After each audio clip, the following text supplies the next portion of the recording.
Good evening, everybody. Welcome to First Responder Broadcasting's presentation of Georgetown Eagle football live here on the SHN Sports Network. I'm Wally Harmon. Alongside tonight, it's Kelly Duvall back in the stands, holding two down on the field, doing a double duty tonight. Heath Knuckles helping out down there with a mic and a camera at the same time with Doppler Dave on the road.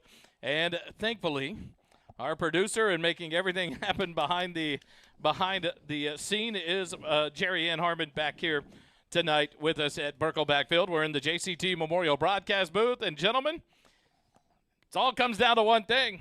Does Georgetown want a district title or do they not? It is Georgetown. It is Cedar Park. And tonight they play for District 8 championship. So excited about this ball game tonight. Been thinking about it all week. Just looking forward to this. An opportunity tonight for the Eagles to clinch outright the district championship and be sole first place if they can beat Cedar Park tonight. Cedar Park also, if they win tonight, they will be the top seed in the playoffs from our district. So still a ton on the line tonight, and so many of the games, two other games tonight, have a significant impact on the playoff standings, and we'll talk about some of that as we go. And specifically, we go to the standings for District 8, and you look at it, Georgetown and Cedar Park are guaranteed the playoffs. Yeah. Technically speaking, Eastview is guaranteed by the numbers mathematically, but a lot could happen here at 3, 4, and 5. But Georgetown just controls their own destiny. Very simply, they win. They're the undefeated district champions. They finish this regular season at 9-1.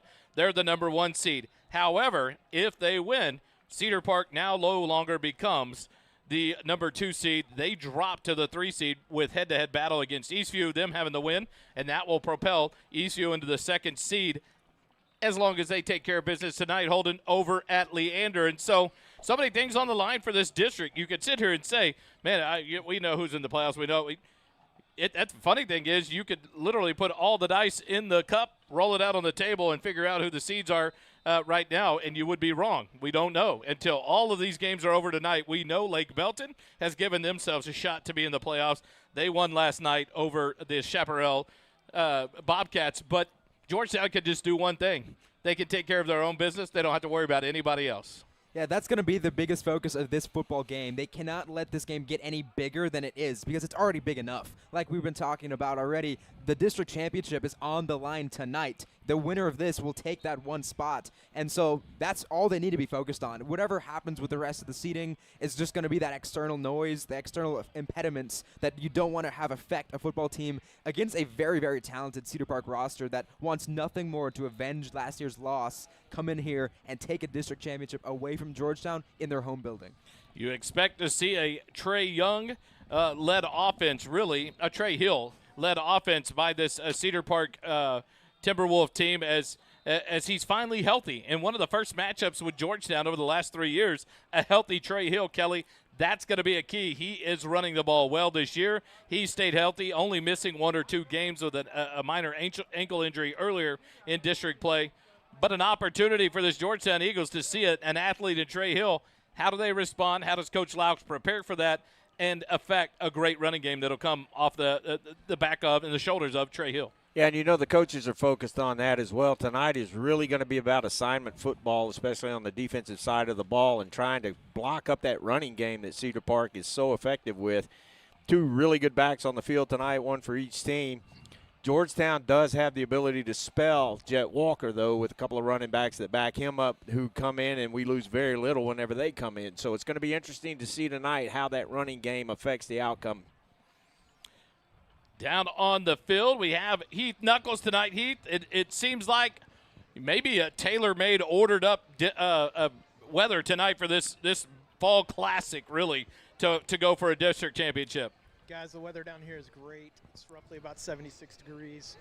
Wind blowing north to south. And so get the coin flip and march it down the field. Doppler Heath.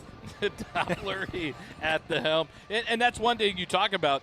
Who wins the toss tonight? Who takes that opening kick? You have to think Cedar Park's in that same realm. Holden, this team is a running team. On the heels of Trey Hill, they run the ball. They want to run the ball. When they run the ball, they've done it effectively. You had some numbers that we talked about before we came on the air. some amazing stats in this run game. How important it is for this Georgetown Eagle defense to answer the call and shut this run game down. There are so many different ways that Cedar Park can run the football. Primarily, though, it is Trey Hill. He's number 21. He's been the focal point. He has 201 carries, 1,557 yards, 21 touchdowns, averaging 162 yards a game and 7 yards a carry. He is their superstar feature back. But as a team, Cedar Park has rushed for over 300 yards the past 4 straight games. They haven't gone under 200 rushing yards since week 2. So this is an offense that if they don't have to pass it, they won't. They will run it every single play, and in particular because Georgetown last week against Lake Belton showed for the first time this season they might be a little vulnerable against the run. Lake Belton averaged 6.5 yards a carry against Georgetown, which was the first time Georgetown had allowed another team to average more than 5 yards a carry all year. So I expect Cedar Park to come out with a big emphasis on that early. And you have a capable quarterback in junior David Cooper that has run this offense. He is like the Caleb McDougal of Cedar Park. He ran this offense as a sophomore last year, another year under his belt, another year of growth and maturity, and an opportunity for this young man to make an impact in a game like this. How important is it for this defense being ready for Georgetown? Really, Kelly, you think about it. Last week, the challenge was 4 great receivers for Lake Belton. You had to give them some help, and then the running game had some holes to do it. What's that opportunity tonight for this defense? To anchor down on the outside, put those numbers in the box and stop the running game, force Cooper and this wide receiver core to beat you downfield. Yeah, that's going to be really the interesting side of this, because Cedar Park has the ability to run the football just like Lake Belton did last week, but they don't have quite the passing game that the Broncos had. So it's going to be the challenge for Georgetown is to see how they can make the adjustments from last week to this week with an equally strong running game. And, again, that's going to go down to the assignment football that's there. And the coaches, I'm sure, have prepared this team. These two teams have a bit of a rivalry, and it goes way back. But next year, Cedar Park looks like they may move up to 6A next year. So this may be the last district meeting between these two teams for quite some time. Kelly, you had a chance to visit with head coach Chuck Griffin earlier in the week. Let's go to that interview now and talk with Coach Chuck Griffin as he talks about this week's preparation for Georgetown. Welcome to Countdown to Kickoff, head coach Chuck Griffin. Coach, thanks for joining us. Hey, Kelly, good to see you, man. You too.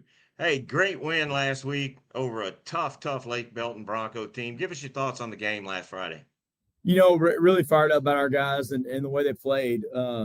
Lake Belton's a good football team, a couple of really dynamic players. And so we went and beat a good team at their place. And, like I tell our guys, this is, I don't mean to begrudge them at all, but like, it's not a good locker room. It's not a good field. You're on the road. We beat a great opponent. So overcoming all those things and coming out with a win is good. And that's what good teams do. They find a way to win. And our guys did a really good job finding a way to win last week. They've done that several times this season, and that's got to give you a little comfort as we make a playoff run. They found different ways to win games and whatever it takes to win the ball game. Yeah, for sure. I mean, we talk about that, like find a way to win, like whatever it looks like. It doesn't matter. Just find a way to win. And our guys did that. I don't ever really feel like the game was in jeopardy the other night. We were playing really good, and I know they scored some points here late, but I think they had a little help doing that, so had a couple of conversions that should have gone the other way, but I won't say anything about that. But, you don't need to.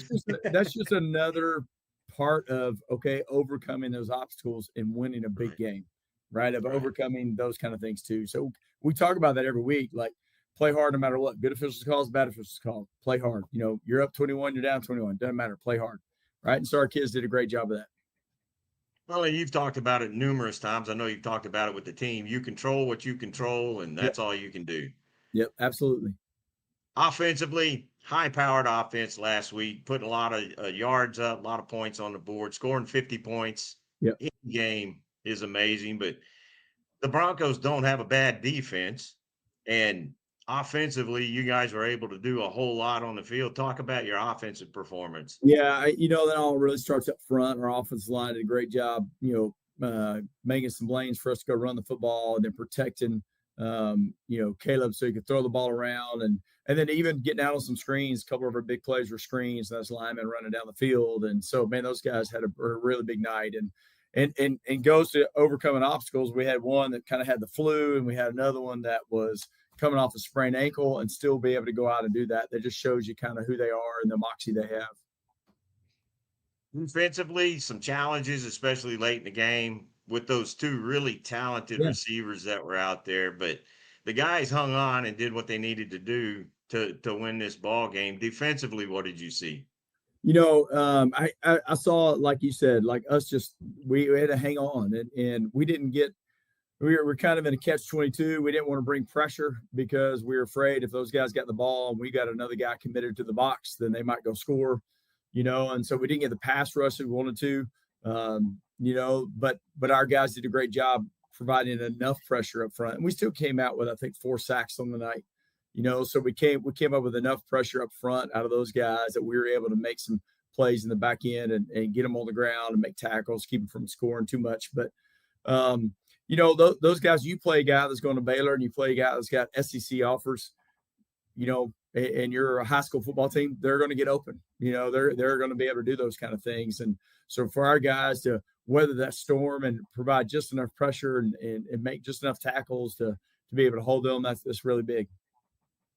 So what's from our viewpoint, my viewpoint, Friday night, I never got worried when Lake Belton started closing that gap up some. Last season, how the season ended when that lead started evaporating, I was going, oh no, what's so different about this team in that situation? I think we've been in situations like that before. Last year, we'd really not been in that situation until the playoffs. We were kind of we're run ruling everybody in a sense, and so we had not been in those tight games. And this group has. A good majority of them were in those games last year. They were in a game we should have won this year. They were in a game we did win on the last drive. They were in a game when we had have a 3-minute drive with timeouts included and get a couple of first downs to close out the game. They've been in those type of games before. So when we got the ball back and we needed to just go make first downs and keep the ball until the game was over, we were able to do that. And I think they just don't panic. So this week, Cedar Park's coming to the GISD Athletic Complex. Still a ton on the line for this team, for Cedar Park as well. What are you looking for in Cedar Park? They're a good football team. I told our kids, this is why you play. This is 1 versus 2 for all the marbles. It's like, this is why you play the game. And you want to be in situations like this. You want to be in games like this. So, we got to get prepared and we got to get ready. Cedar Park's a really good football team. Historically, they are who they are, and they're going to match up against us on every level, the freshman level, the JV level, and the varsity level. And so we got to prepare really well all the way across the board. Very similar to us. Their strength is the O-line, D-line. Our strength is the O-line, D-line. We probably throw the ball around a little bit better than they do. They've got quarterback running game that we don't have. They've got a good running back. We've got a good running back. And so I think very similar football teams. I think the difference is, offensively, we probably throw the ball better than they do. And with the quarterback run game, they create a little thing that we don't have, so really that's kind of the difference. Our kids, we talked about, we got to take care of the football and we got to out execute. That's the big thing, is win the line of scrimmage and out execute our opponent. So it's going to be one of those games that's who can execute in the right situations the right way, so it's going to be one of those games that we got to go out and be able to do that.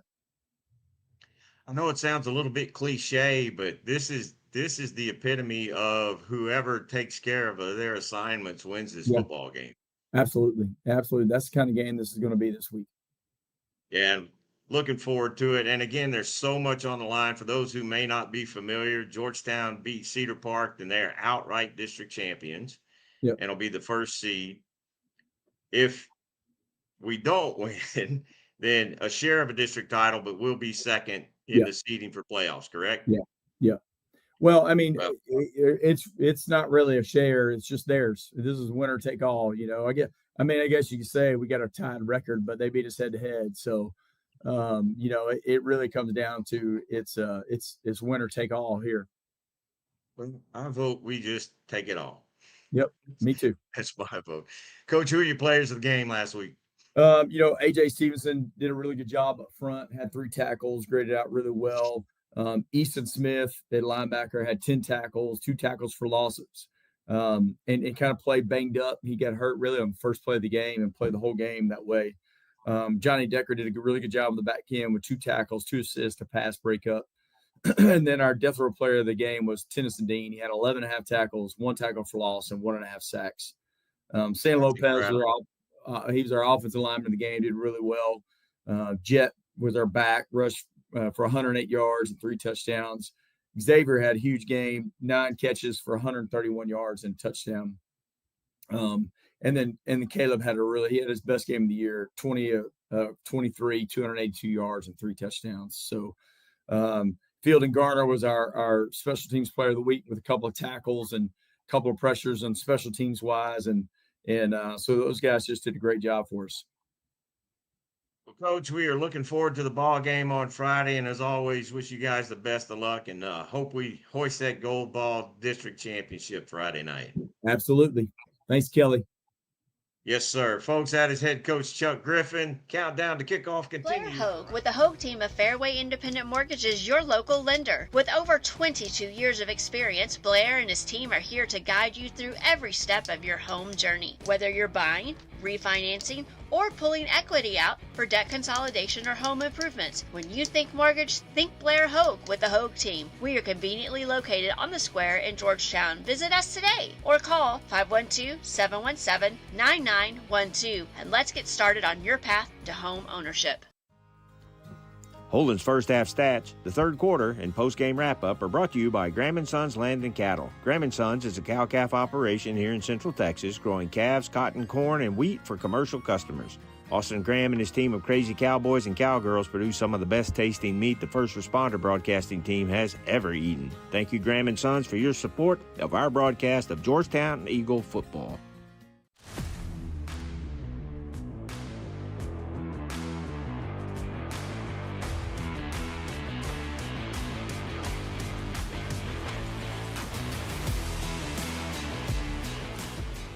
Back live here at Barclayback Field for tonight's ball game at Cedar Park. It's Georgetown, and I think Coach almost knew what we were going to talk about because he talks about it's a good football team, a great running game, and it should be a really good ball game. Gentlemen, I think you just can't compare it to much else. These are two teams that love to punch each other in the face. Yep. And history says Cedar Park punches Georgetown in the face a lot. Georgetown has responded to that in the last few years, and they look to try to do that again as they have everything in front of them. Right. And this senior class, driven by some of these seniors like a Tennyson Dean, a Caden Sheriff, an Xavier Warren, and the efforts that they are going through, and the leadership they've shown has been fun to watch this year. How much can that calculate to tonight for them to lead this team to a district title? Here's what I'm really interested in. This Georgetown team has found several different ways to win football games, and they have responded well to pressure. The only pressure tonight is, can we win the district championship? Because we got the playoffs locked up. We've got a home field advantage for the first round of the playoffs locked up. So I'll be interested to see how much of an effect just the rivalry between these two schools has on both these schools tonight. So that's part of what I'm interested in. Not a whole lot of significant pressure, not a have-to-win situation. So I'll be interested to see how the Eagles respond to that. A perfect time maybe to go ahead and knock out our starting lineups for both teams. We'll start with the visitors, the Cedar Park Timberwolves and Holden. For Cedar Park, their starting left tackle is number 78, Jacob Slaughter. Left guard number 62, John Hooling. At center, number 52, Cash Hill. Right guard number 53, Brock Bungo. Right tackle number 58 is Zach Gefeller. Tight end number 88 is Brendan Baker. Wide receiver is number 2, Jonah Johnson.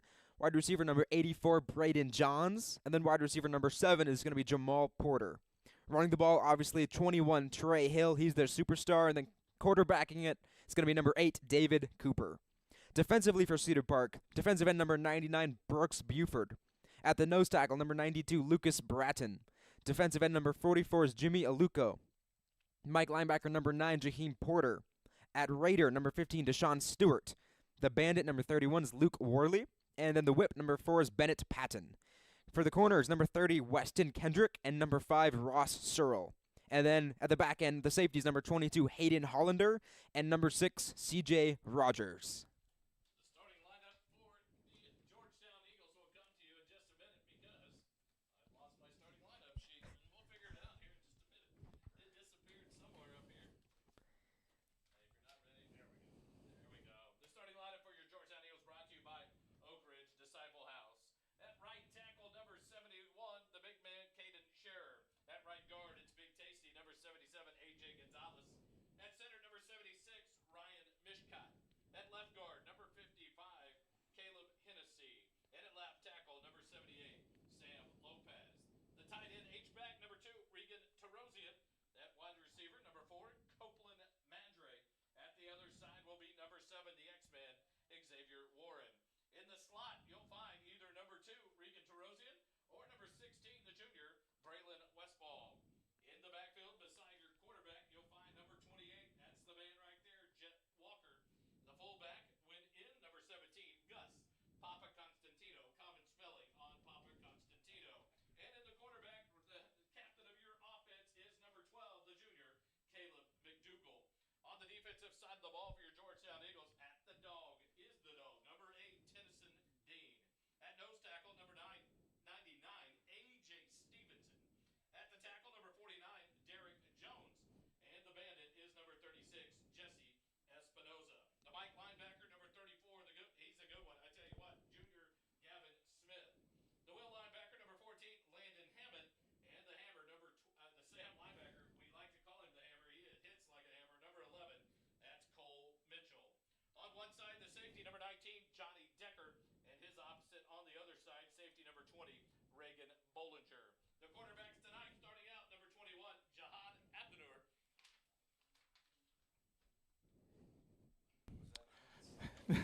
The starting lineups, I'm going to go over them again because, yeah, the mute buttons work tonight. We're just testing them out here in the pregame. Starting lineups brought to you by Oak Ridge Disciple House for your Georgetown Eagles. We'll go faster. At offense, number 71, Caden Scherer. At right guard, number 77, A.J. Gonzalez. At center, number 76, Ryan Mishcott. At left guard, number 55, Caleb Hennessy. At left tackle, number 78, Sam Lopez. The tight end, H-back, number 2, Regan Terosian. The wide receiver on one side, number 4, Copeland Madre. And on the other side, the wide receiver, number 7, the X-Man, Xavier Warren. In the slot, you'll find either number 2, Regan Terosian, or number 16, Braylon Westfall. The running back, the commit to the Minnesota Golden Gophers, is number 28, Jet Walker. The fullback, Gus Papa Constantino, common spelling, Papa Constantino. And the quarterback, your man that runs the offense, the junior, number 12, Caleb McDougal. On the defensive side of the ball for the Georgetown Eagles, the dog is the dog himself, number 8, Tennyson Dean. At nose, number 99, A.J. Stevenson. The tackle, number 49, Derek Jones. And the bandit, number 36, is Jesse Espinoza. The Mike linebacker, he's a good one, number 34, Gavin Smith. That will linebacker is junior, number 14, Landon Hammett. And in the Sam linebacker slot is our hammerman, number 11, Cole Mitchell. The safeties tonight, number 19 is Johnny Decker, and his counterpart is number 20, Reagan Bollinger. On the corners, number 21, Jihad Abdunur, and number 3, Cade Erickson. Starting lineups are brought to you by Oak Ridge Disciple House in their 15th year of sponsoring Georgetown Eagle football broadcast. Message from them will be right back with Countdown to Kickoff right after this. Struggling with addiction or know someone who is? There's light at the end of the tunnel, and it shines bright at the Oak Ridge Disciple House. As a 501c3 Christian ministry, they are dedicated to helping men aged 18 and older rebuild their lives free from the chains of drug and alcohol addiction. Be reminded, there's always hope, always a new beginning. Discover your fresh start with the Oak Ridge Disciple House. Proud supporters of Georgetown Eagle football, because just like the Eagles, the fight at Oak Ridge never dies. Find out more at oakridgedisciplehouse.com.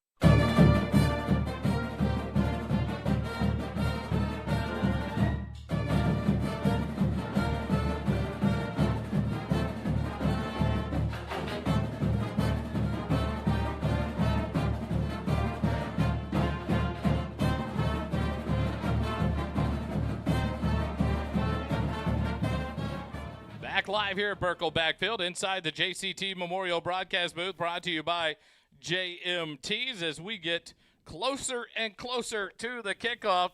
And maybe it's time for some keys to the game. Kelly? For me, on the offensive side of the ball for Georgetown, it's going to be all about getting that running game going to expand that passing game. And with the athletes that the offense has, then if they can get that running game going, which very, very few people have been able to stop that running game with Jet Walker back there, then I think Georgetown can have some success, which leads us to the other side of the football for the Eagles. They have to play assignment football and put the ball carriers on the ground. Our tackling has to be exquisite tonight. Holden, your thoughts? I'm going to kind of parrot just what Kelly just said. I think this game is won and lost right at the line of scrimmage. Cedar Park has an excellent run defense that averages almost 8 tackles for loss a game. So this offensive line has to be able to push them off the point of attack to let Georgetown's running backs get some running room. And then on the other side, we've talked about him this entire pregame. Trey Hill is how this offense goes. So this is going to be probably the biggest run game test for Georgetown's defense all season long. They've got to win the point of attack defensively, not allow Cedar Park's offensive line to push them backwards, and to just try to keep the lid on Trey Hill in that running game. To me, you got some key components here tonight. Braden Bratton, number 81, the super sophomore, is out due to injury. He is gone from this offensive powerhouse passing game that Caleb McDougall has so many weapons in. With him gone, I look to that receiving core. Where do you make those adjustments? When do you call one person up in Nathan Lyons from the JV? His first shot here at varsity, will he get any shots? Do you see a lot more of Regan Terosian out from the tight end slot into the slot receiver with Braylon Westfall to counter that? So many options, so many weapons. You got Corbin Carroll out there as well. Will Davies, you got several options there at defensive back or at wide receiver. How does that feel, and how does that affect this team with your super sophomore who's had a great season? How does that make this offense tick? Does that cause any slip up in that passing game? You still have all your other weapons, but you hate the loss of one that has been an impactful player. Defensive side of the ball, this D-line, they've got to create havoc. The pressure up front to bust through this offensive line for the Timberwolves. How can they wreak havoc on this running game by what they could do and allow these linebackers to continue to close in and make those tackles? And so it'll be interesting to watch on both sides how these teams, one, counteract each other. Both teams come in averaging the same amount of points per game. They both have scored 375 points on the season. And so when you do look at it, Kelly, you see a lot of similarities. The only differences between these two on the season, Georgetown allowing only 21.6 points a game on the season, Cedar Park allowing 29.2. Otherwise, these two offenses like to put up points at 41.7 a game. Who can make the other team get off schedule, get behind the chains, get out of their groove, and force them to change their game plan? No, go ahead. I was going to just put some quick numbers to that point because the most important player on this offense is Trey Hill, but the quarterback David Cooper has been very telling. When they've lost games, he's completing 58% of his throws, 138 yards a game, and he has a 4 touchdown to 3 interception ratio. When they's winning games, 70% completion, 200 yards a game, 13 touchdowns, 2 picks. So whenever they're off schedule, when their quarterback is flustered, Cedar Park's offense is much more vulnerable. Your thoughts, Kelly? You mentioned it about having to replace some guys here and there. One of the things that has impressed me about Georgetown this season, when we came into the season, we had an inexperienced team, a lot of guys who did not have any or much playing time at all in varsity last year. So the question was, how were they going to step up? And we've seen them step up, get their feet under them, and now a pretty formidable foe against anybody that they would face. But in addition to that is we have seen guys step up when they had to step up. Early in the season, Jet wasn't able to run as much, and the 2 running backs behind him stepped up and have really not caused a whole lot of loss whenever they've had to come into the ballgame. Matter of fact, they've done really, really well running the ball. So it'll be interesting to see who steps up tonight to make the plays. Take this chance to talk about the 16 Mile Angels. They present the ultimate game day. Join us for an unforgettable day of friendly competition, community spirit, and GHS baseball legacy as the 16 Mile Angels proudly presents the ultimate game day. The event will feature a cornhole tournament, delicious game day food, a raffle, live auction, and a variety of fun games, all in support of Georgetown Eagle baseball. You'll see the QR code posted several times throughout the game on the screen. It's an opportunity to go and buy a ticket. November 9th, 5 to 8 p.m. at Reunion Ranch. 16 Mile Angels, everything they do, they turn around and support Georgetown High School baseball. Go out and support them. A new event this year that they are bringing out at Reunion Ranch on Sunday. And so go out and join them. Kelly and I were thinking about going out there, but we decided we're going to take this trip to Michigan. And so we hate to miss it because usually we're one of the first ones out there to support 16 Mile Angels, the Georgetown Eagle Booster Club in the golf tournaments and everything. But what an opportunity to go out and support the 16 Mile Angels and Georgetown High School baseball. Let's take a quick time out. We've got some time to waste as they continue to go through some of the senior appreciation with all with the band and the cheer and the Georgettes and everything, an opportunity for us to get caught up with some of our sponsors that we can't seem to think enough, but bringing it all free to you here live on the SHN Sports Network. Let's take a break. Eagle football will continue in a moment. Struggling with addiction or know someone who is? There's light at the end of the tunnel, and it shines bright at the Oak Ridge Disciple House. As a 501c3 Christian ministry, they are dedicated to helping men aged 18 and older rebuild their lives free from the chains of drug and alcohol addiction. Be reminded, there's always hope, always a new beginning. Discover your fresh start with the Oak Ridge Disciple House. Proud supporters of Georgetown Eagle football, because just like the Eagles, the fight at Oak Ridge never dies. Find out more at oakridgedisciplehouse.com.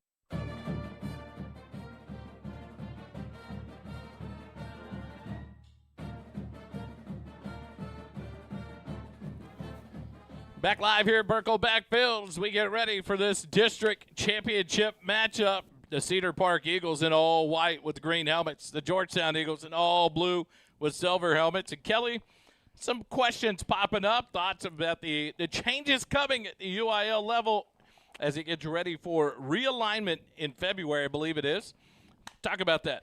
So the vast majority of teams that are currently in 5A Division I District 8 will be moving up to 6A. Georgetown being one of them that looks like they will stay 5A. They're significantly below some of the numbers that are being projected, but right now it's looking like Cedar Park, Eastview, Rouse, Leander may stay 5A, but Lake Belton, all those teams are going to be going up, moving up to 6A. So, but Georgetown, the numbers that they have submitted indicate that they will stay in 5A. And then elsewhere in the district tonight, with so much riding on these ball games tonight, last night Lake Belton beat the Chaparral Bobcats 53-20, so they have locked in their position there. The other games that are really going to be significant tonight are, of course, this game, but Eastview will be playing the Leander Lions.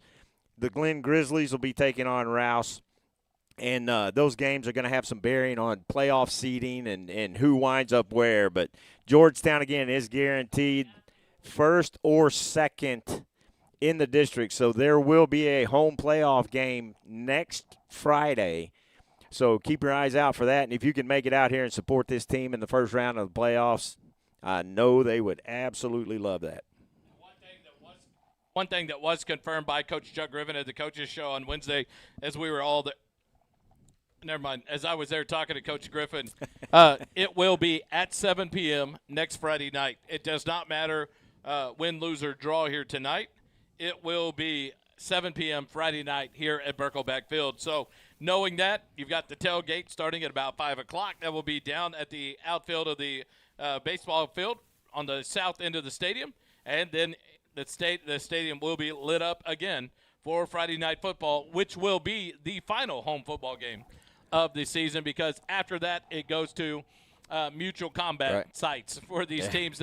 As you go to the area around and on, they go to more neutral, centralized fields between the two schools where they can find a place to play. So for the playoffs, District 8 is matched up with District 7, and District 7, the number one team in District 7 right now is the Highland Park Scots. And whoever gets matched up against Highland Park, a traditional 5A power, good luck to them. It's going to be tough. But the others in the district who are fighting for playoff spots tonight, I think the Midlothian Panthers have locked up a playoff spot. Them and Highland Park will battle it out tonight. The Red Oak Hawks will be playing the Tyler Lions. Burleson Centennial Spartans will be playing the Joshua Owls. and those games will determine their seeding. So we have no idea who Georgetown will be playing next week. That's going to depend on where Georgetown falls and then how District 7 pans out up in the Dallas area. So a whole lot of questions to get answered tonight for District 8 and District 7 and all of Texas high school football, because the seedings will be set after tonight.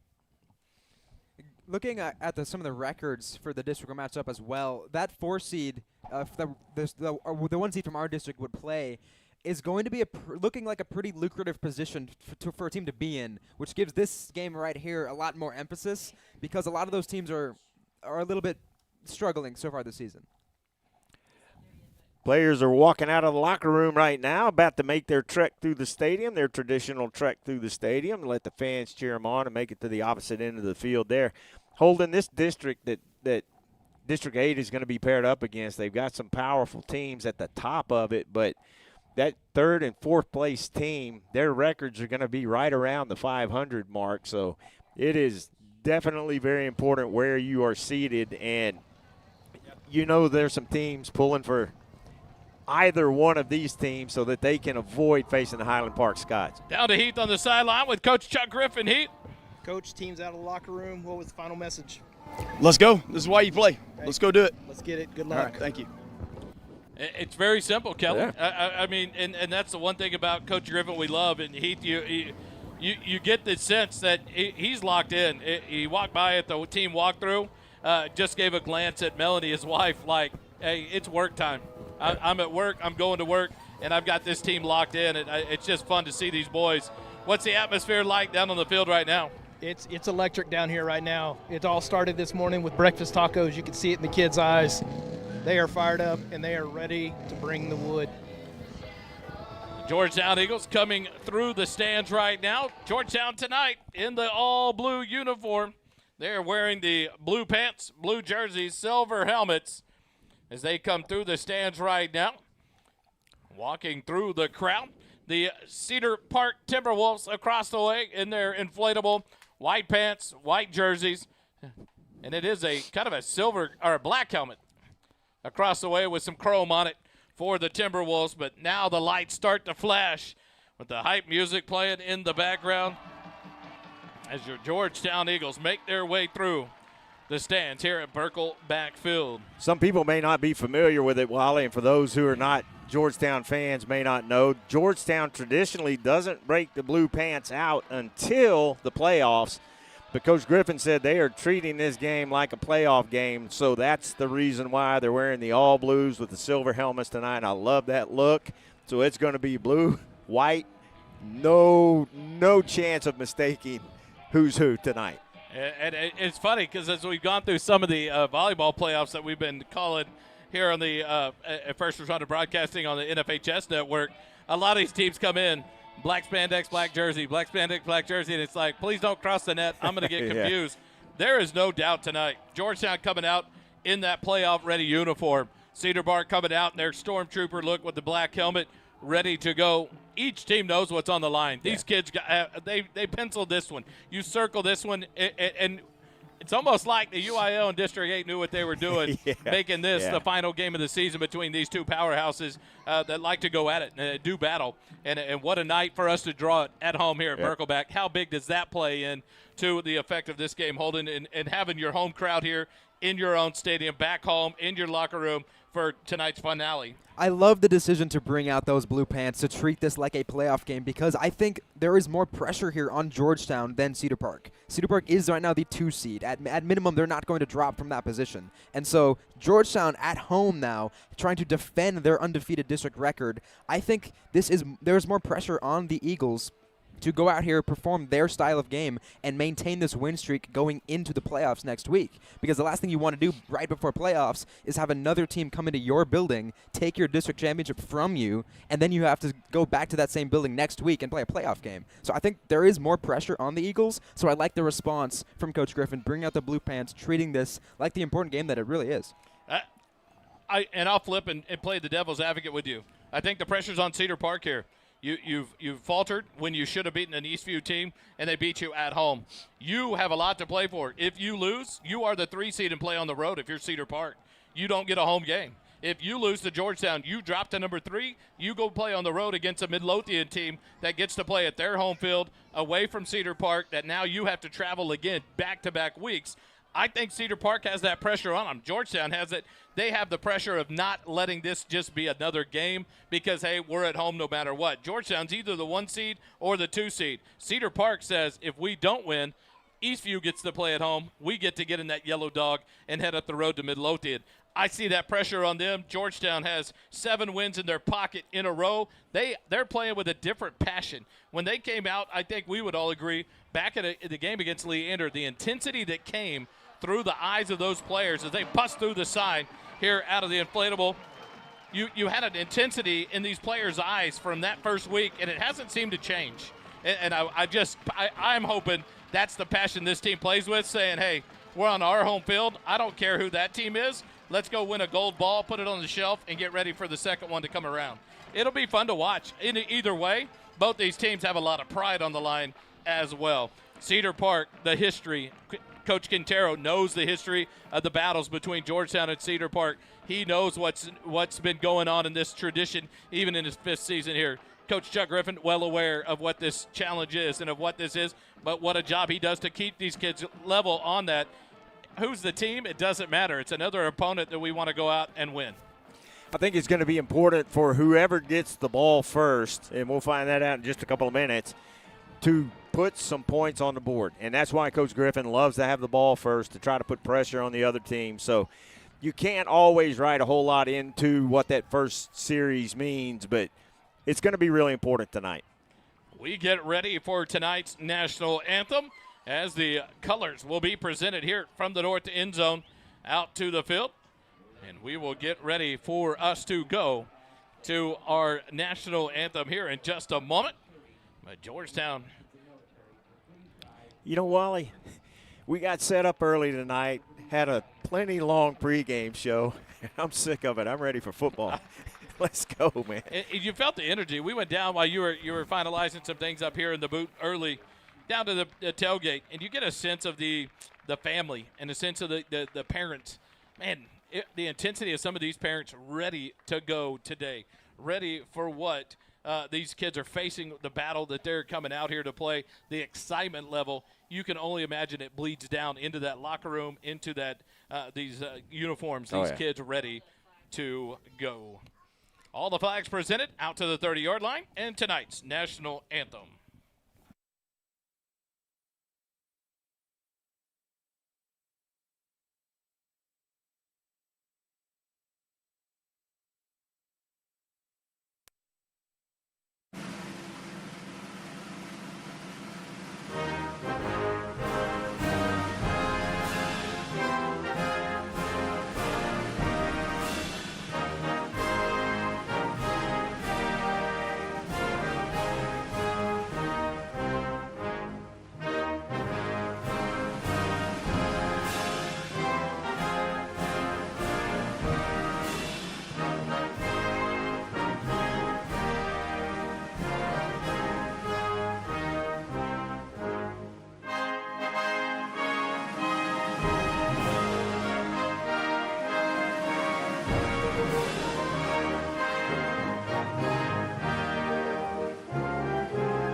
And we welcome you back to the GISD Athletic Complex, Birkelback Field here in beautiful Georgetown, Texas, on a beautiful night for high school football underneath the Friday night lights.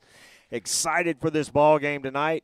This is Military Appreciation Night here at GISD Athletic Complex, and hence the reason why you saw all of the military flags represented with the flag. So, Wally?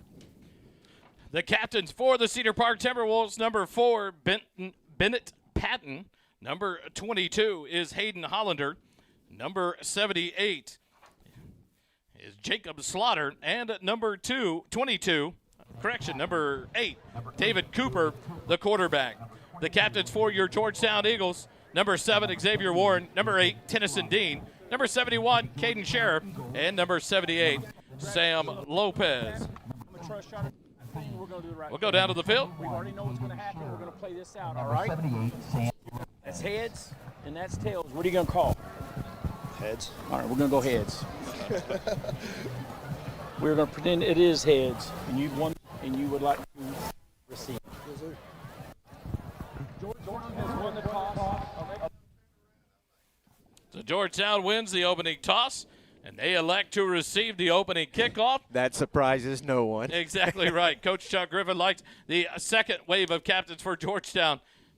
Gus Papaconstantino, Cole Mitchell, Jihad Abdenur, and Jack Walker out with the other officials at the 50-yard line on the numbers. But Georgetown now, like you said, Kelly, the opportunity here to open it up, to get this offense going, to put some points on the board right off the start for this Georgetown Eagle team, set a tempo and set a tone for tonight's ball game against the Cedar Park Timberwolves. Cannot wait. I'm so excited for this kick right now. But this is going to be one of the top ball games in Central Texas tonight, I feel like. And I think there's a whole lot of eyeballs on this game for a whole lot of reasons. The Timberwolves will kick from the south end to the north end zone, where Georgetown will be back to receive. Had an interesting conversation with Weston Stewart and Johnny Decker, two of the juniors on this football team. And it was just fun to watch and to see the future of this team. Two of the kids that are up-and-coming studs on this team, Weston Stewart in that stable of running backs, and talking about the competition, yet the pressure, yet the excitement, knowing you have guys like Jet Walker and Zach Guyton back there with you, and the opportunities when you get them, your job, maximize them until the next guy takes over. Then you come back in and get ready. Weston Stewart back in the middle of the field, about the 30, prepared for a short kickoff that might come from the Timberwolves. Back to kickoff for the Timberwolves is going to be number 15, I believe it is, kicking off, and that is Deshaun Stewart, the linebacker. He tees it up, middle of the field at the 40-yard line, and he will kick it short, near side. It's going to bounce and be fielded. Near side, Weston Stewart steps back in towards the 40, and then he'll be stacked up there. And a scuffle starts here on the near sideline. And it's going to get chippy early, already. Gentlemen. Yeah. I was kind of hoping he'd put his foot out of bounds before he fielded that ball and then take the illegal procedure penalty. But good starting field position for the Eagles. Georgetown will have it 1st and 10 at their own 40-yard line to start the first possession of the ball game here at Birkel backfield. The district championship is on the line, and it starts now here on the SHN Sports Network. 2 wide receivers left, 1 wide right at Xavier Warren. Jet Walker to the left of McDougal, near side hash mark on 1st and 10. Snap back, fake the handoff, swing pass, Westfall. He'll cut back out towards the numbers, 45, 50, 45, 40, 35, and he'll run out of bounds just outside the Cedar Park 30-yard line. They're going to say he stepped out of bounds at about the 37-yard line. So it'll be a borrow for borrow first down into Cedar Park territory. And there's that talent and that speed of Westfall. He loves to get outside those numbers, and a great job there. You could tell they were expecting a run on that first play because they stacked the box in there. 3 down linemen, linebackers all up close, expecting Jet Walker to get the handoff. So I like that call on the first play. 2 receivers left, 2 running backs in the backfield. Now Warren in motion left. Hand it to Jet Walker, right side, cuts back up, 35, breaks a tackle, outside 30, 25, 20, stiff arm, 15, 10, 5, and he'll run out of bounds. Nice run there by Jet Walker pushed out of bounds inside the 5, inside the Graham & Sons Landon Cattle red zone. It's Borrow for Morrow, 1st and goal. I talked about tackling for the Georgetown Eagles. Tackling is equally important for Cedar Park, and they're trying to tackle Jet Walker up around his shoulder pads, and that is the wrong place to tackle that young man. They're going to have to put him on the ground, or he is going to run all over this field tonight. 11:34 remaining. Walker ran out of bounds right at the 4. It's 1st and goal for the Eagles. One receiver wide left. 3 running backs in the backfield. Wishbone. Caleb McDougal, Xavier Warren, the pistol formation, and now he'll empty out. McDougal fakes a hand up. Nope, gives it to Walker. Left side, gets the block off of it towards the goal line, and they'll have him stopped at the 1-yard line. Be a gain of 3, bring up 2nd and goal from the 1. I thought he might be able to push in there, but just stopped just short of the goal line. You see those big boys in there pushing that line, controlling that point of attack. Very important tonight for both teams. And that Georgetown's bringing extra offensive linemen here. They're probably going to go to that classic I formation look just to punch this right up the middle from the practically that 6-inch line. You saw Xavier Warren come out and a couple of other players, and you saw Xavier Flemons, another lineman, along with Gus Papaconstantino and Brody Herman, an extra tight end. And here comes the shift to the left side. Constantino to the left side, fullback position. 2nd and goal. And a penalty flag flown from the end zone. That'll be a false start, so it'll be 2nd and goal from the 5. Left guard rocked forward just a little bit, just anticipating. Now this changes everything. Absolutely, because here comes out the big package. And Xavier Warren back on the field. Hennessy back on. Herman and Flemons come off the field. On 2nd and goal, just outside the 5 at the 6-yard line. Madre will come near side with Xavier Warren. So the first dead ball penalty there, and you got to hope you limit those tonight. Any kind of penalty can be taken advantage of by your opponent on both of these teams with the strengths they possess. Walker will get the handoff left side, cuts back inside the 5, hit and dropped, and he'll be down just outside the goal line, a half-yard line, and it'll be 3rd and goal. Now they can call the play they had stacked up before that false start penalty in there. We'll see if they bring the big bodies back in. Doesn't look like they are. So, but it's going to bring out Caleb McDougal and Constantino as Zach Guyton goes back in. And it's going to be Jet Walker in the Wildcat formation with the direct snap. So you'll see the big package right up the middle. This is where Jet has the opportunity to either feed it to Xavier Warren and let him speed around the end or keep it and go right up the middle. 3rd and goal from the 1-yard line inside the 1. Snap to Walker. He'll keep it right up the middle. He's pushed forward, and they're going to say he's down about the 3-inch line this time. Boy, I thought he stuck that ball across the goal line. Crowd wants him to go. So now it'll be 4th and goal. And here comes the big package back in with Caleb McDougal, Xavier Flemons, Brody Herman, Gus Papaconstantino, and Jet Walker stays in there. 4th and goal from about the 3-inch line. Yeah. He's down on the end line. Heath, how close are you to? How close is the ball to the end zone? It's 6 inches away. His elbow hit right before the ball got across. McDougal under center, turns, hands it. Walker left side, hit into the end zone. Touchdown, Georgetown. Little bit of a gamble there by the coaching staff for the Eagles, but I love it, love it, love it. And you've got your points on the board, and now you've got Cedar Park behind the 8 ball before they ever touch the ball. So good start for this Eagle offense. The Oak Ridge Disciple House extra point attempt. The Eagles go into a 2-point conversion formation. McDougal, the lone man, wide right. 5 men wide left. Walker in the backfield with Tennyson Dean to his right side. Snap back to Walker. He'll keep it. Pass out left side. Catch made. 2-point conversion. Regan Terosian. It's good. 8-0.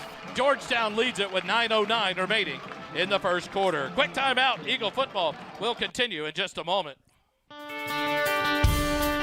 Every first quarter this season is brought to you by Nathaniel Funk, your Leander, Georgetown, Edward Jones financial advisor at 1640 Highland Falls Drive, Suite 801, Leander, Texas 78641. Learn how he can help you with your financial goals. Visit edwardjones.com/Nathaniel Funk for more.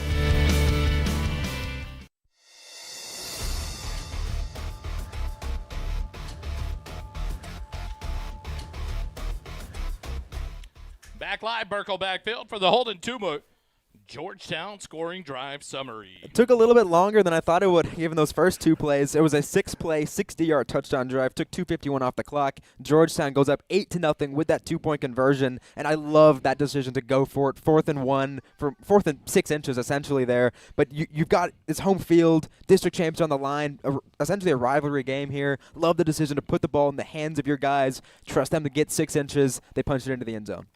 Galaviz back to kick it away in the Georgetown shirt and embroidery kickoff. Middle of the field at the 40-yard line with 9:09 remaining in the first half. The kickoff bouncing down the middle, fielded about the 14-yard line, up to the 20, 25, coming near side, but then backpedals and taken down right there at the 25-yard line. And that's where Cedar Park will take over. 1st and 10 for their first possession of the ball game. Now finding themselves down early as Georgetown did what you said, Kelly, in the pregame. Whoever gets his ball has to go down and score, and Georgetown did just that. Now the pressure on Cooper in this Timberwolf offense. One thing we didn't talk about in the pregame was special teams. Georgetown has had some issues in the special teams this season.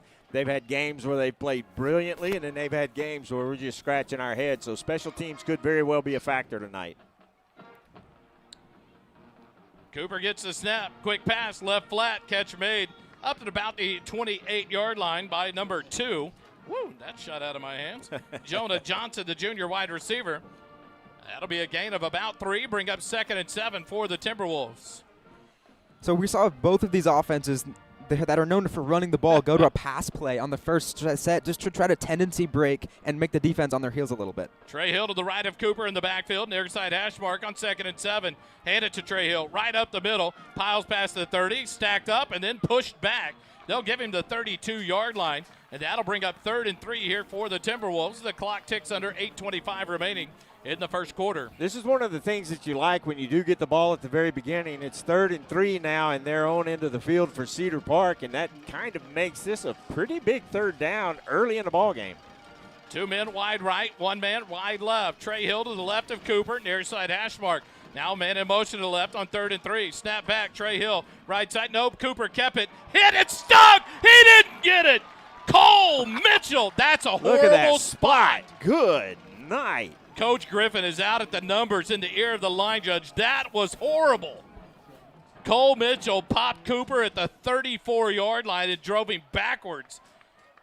And they spotted him at the 35-yard line, 1st and 10 for the Timberwolves. Wow. Wow, he didn't even get close to 35. Trey Hill plows forward. It'll be a gain of about 2 up to the 37-yard line.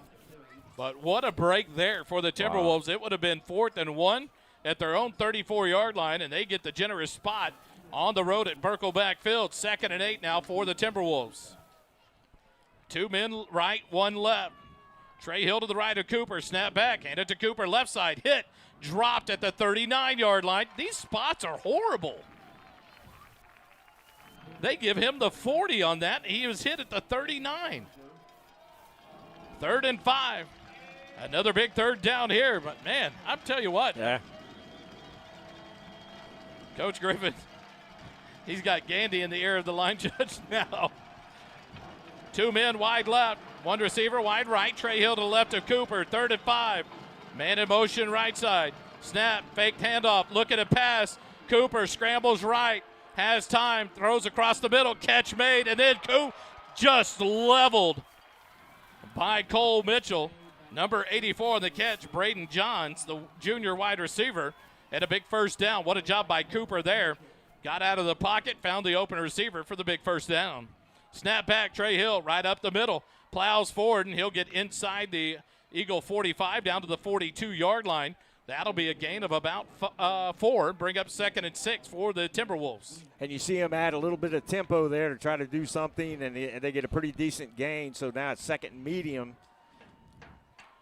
Cooper back to the line quick, and then he turns, and they all look toward the sideline.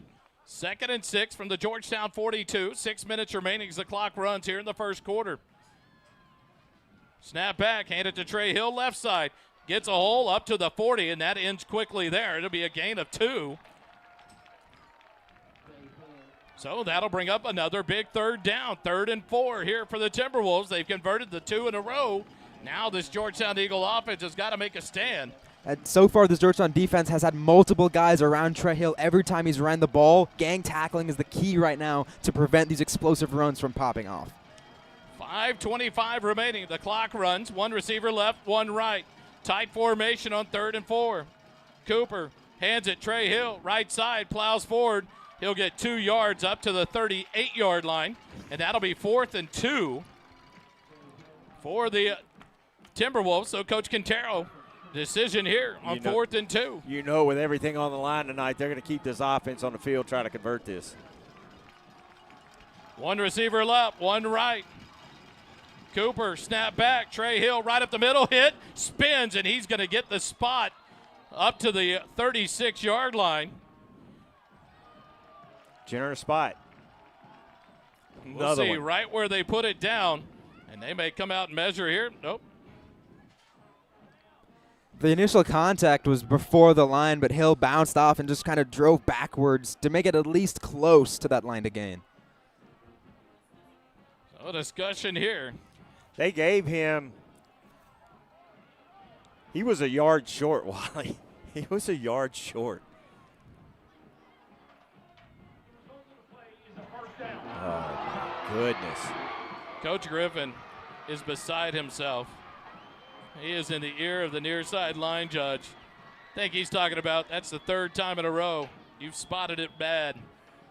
A 1st and 10 at the Georgetown 36. They actually put him on the ground right around the 37. And then I looked up and saw that side judge running in at the 36. Snap back. Trey Hill. Nope. Cooper. He'll run. He's open. Up past the 30. Down to about the 28-yard line. That's a gain of 8 on the quarterback keeper. That'll bring up 2nd and 2. Quickly back to the line. Go the Timberwolves. Far side hash mark. Cooper. Clap of the hands. Trey Hill. Right up the middle. 25-20. He's hit and down to the 15-yard line into the red zone for another 1st and 10. And here comes this Timberwolf running game. You see the athleticism there with Trey and Cooper, and just able to break a couple of tackles. Hand it to Hill, right up the middle, banks left, and he'll take a shot right to the 10-yard line. Gain of 5 brings up 2nd and 5. 4 minutes remaining here in the first quarter as the clock continues to run. This may be one of the quickest games of the season if both teams run it like this and keep the ball moving, keep the clock running. Cooper takes it, hands it to Hill right up the middle. Nope, Cooper keeps it right side, and he's going to be into the end zone for the touchdown. A great kick-out block there by one of the wide receivers, tight ends, to get the block and spring Cooper for the touchdown. And the Timberwolves will go for a 2-point conversion here to try to tie it up at 8 apiece. I don't normally hammer on the referees, but there were 3 spots there that aided this drive in this circumstance, 2 of them on 4th down. Quarterback keeper left side and following Trey Hill into the end zone, and the 2-point conversion is good. There's a tackle on the end of the line down there, and Coach Griffin is going after this side judge right now. Coach Griffin is beside himself. Quick timeout, 3:43 remaining, tie ball game. 8-8. We'll be back. Eagle football continues in a moment. Instant replays are brought to you by J. Byron Custom Homes. J. Byron Custom Homes is an established home builder that is expanding into more areas of Central Texas, including Georgetown, Cedar Park, Leander, Marble Falls, and more. Whether it's a new custom home or a remodel of an existing home, J. Byron can meet and exceed your expectations. With over 50 years of building experience, J. Byron Homes will work hard to see that you have the house you want to call home. J. Byron Custom Homes, exceptional craftsmanship with a personal touch. For more information, visit our website at jbyronhomes.com.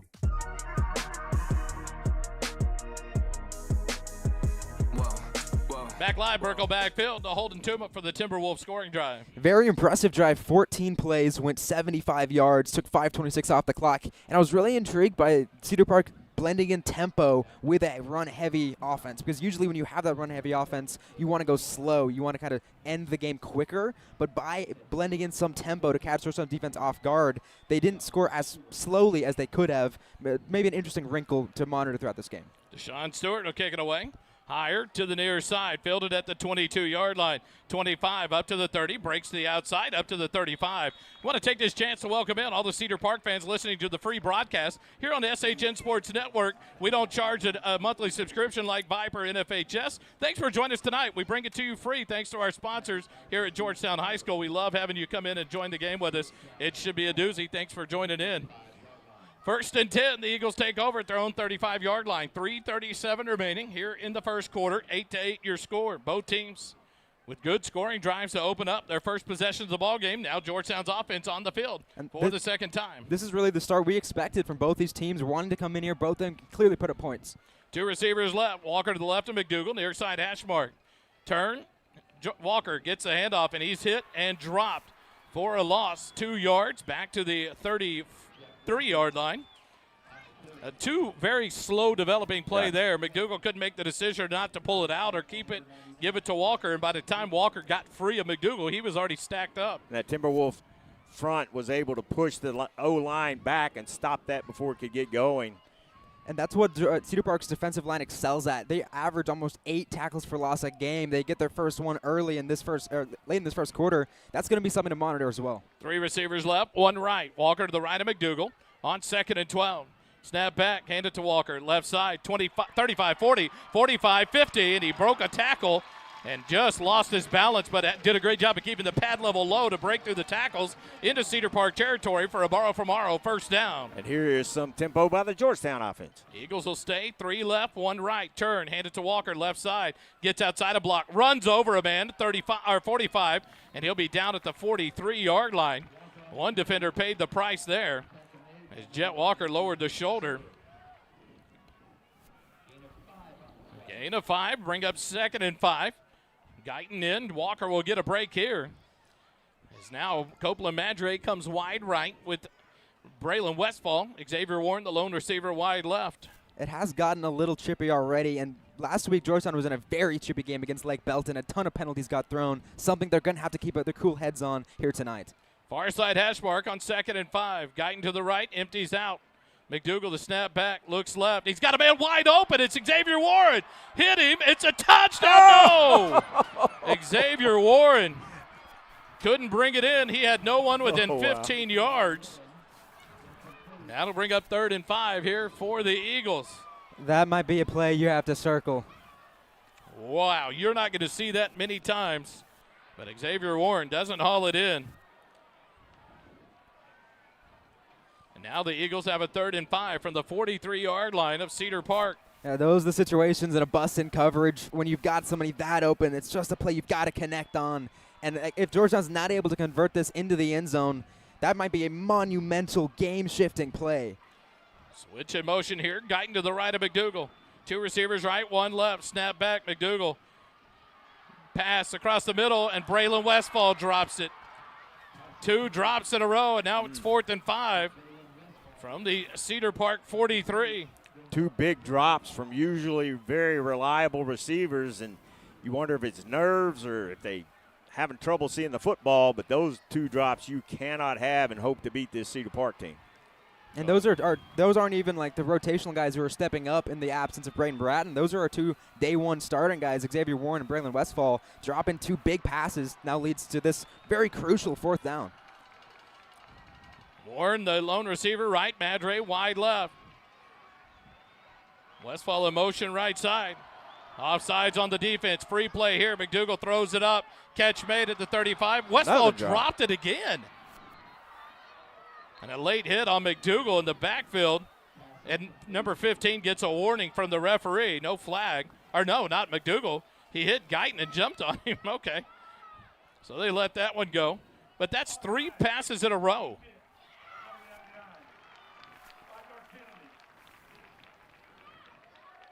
Yeah, they're lucky that they're going to get a first down out of that because that would have been a turnover on downs 3 drops on 3 consecutive plays. Very uncharacteristic, and perhaps maybe some of the energy of this football game getting into the players' heads.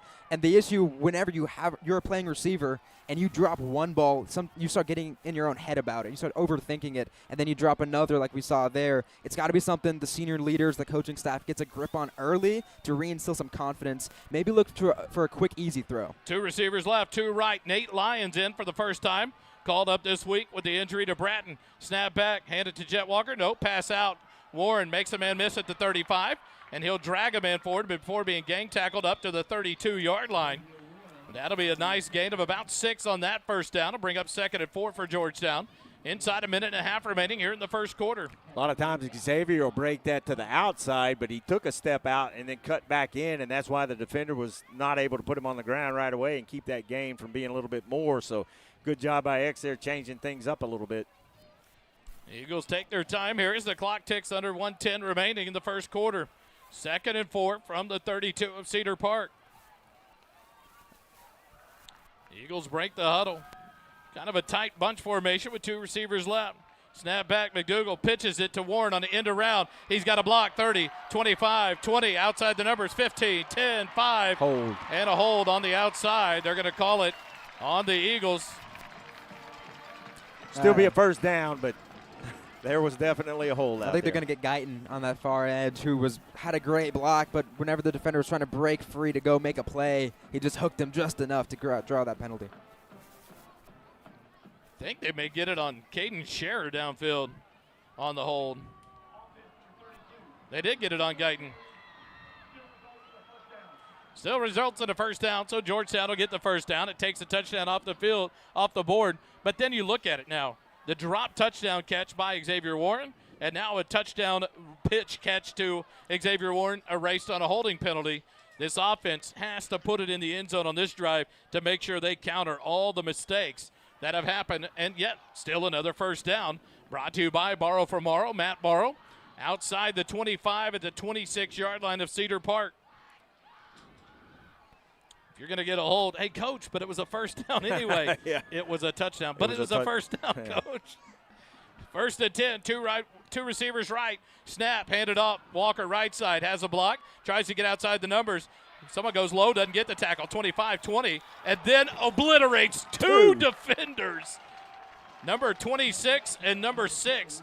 C.J. Rogers, number 6, and Madden Keeve, number 26, both take the Jet Walker ride as he wore him out, running out of bounds. See where they spot him. They're going to spot him down at the 16, 17-yard line. But what a shot there by Jet Walker. That was also a veteran play there by number 4 blocking on this close side, because he got very close to another holding penalty and released right at the exact second to not draw that penalty.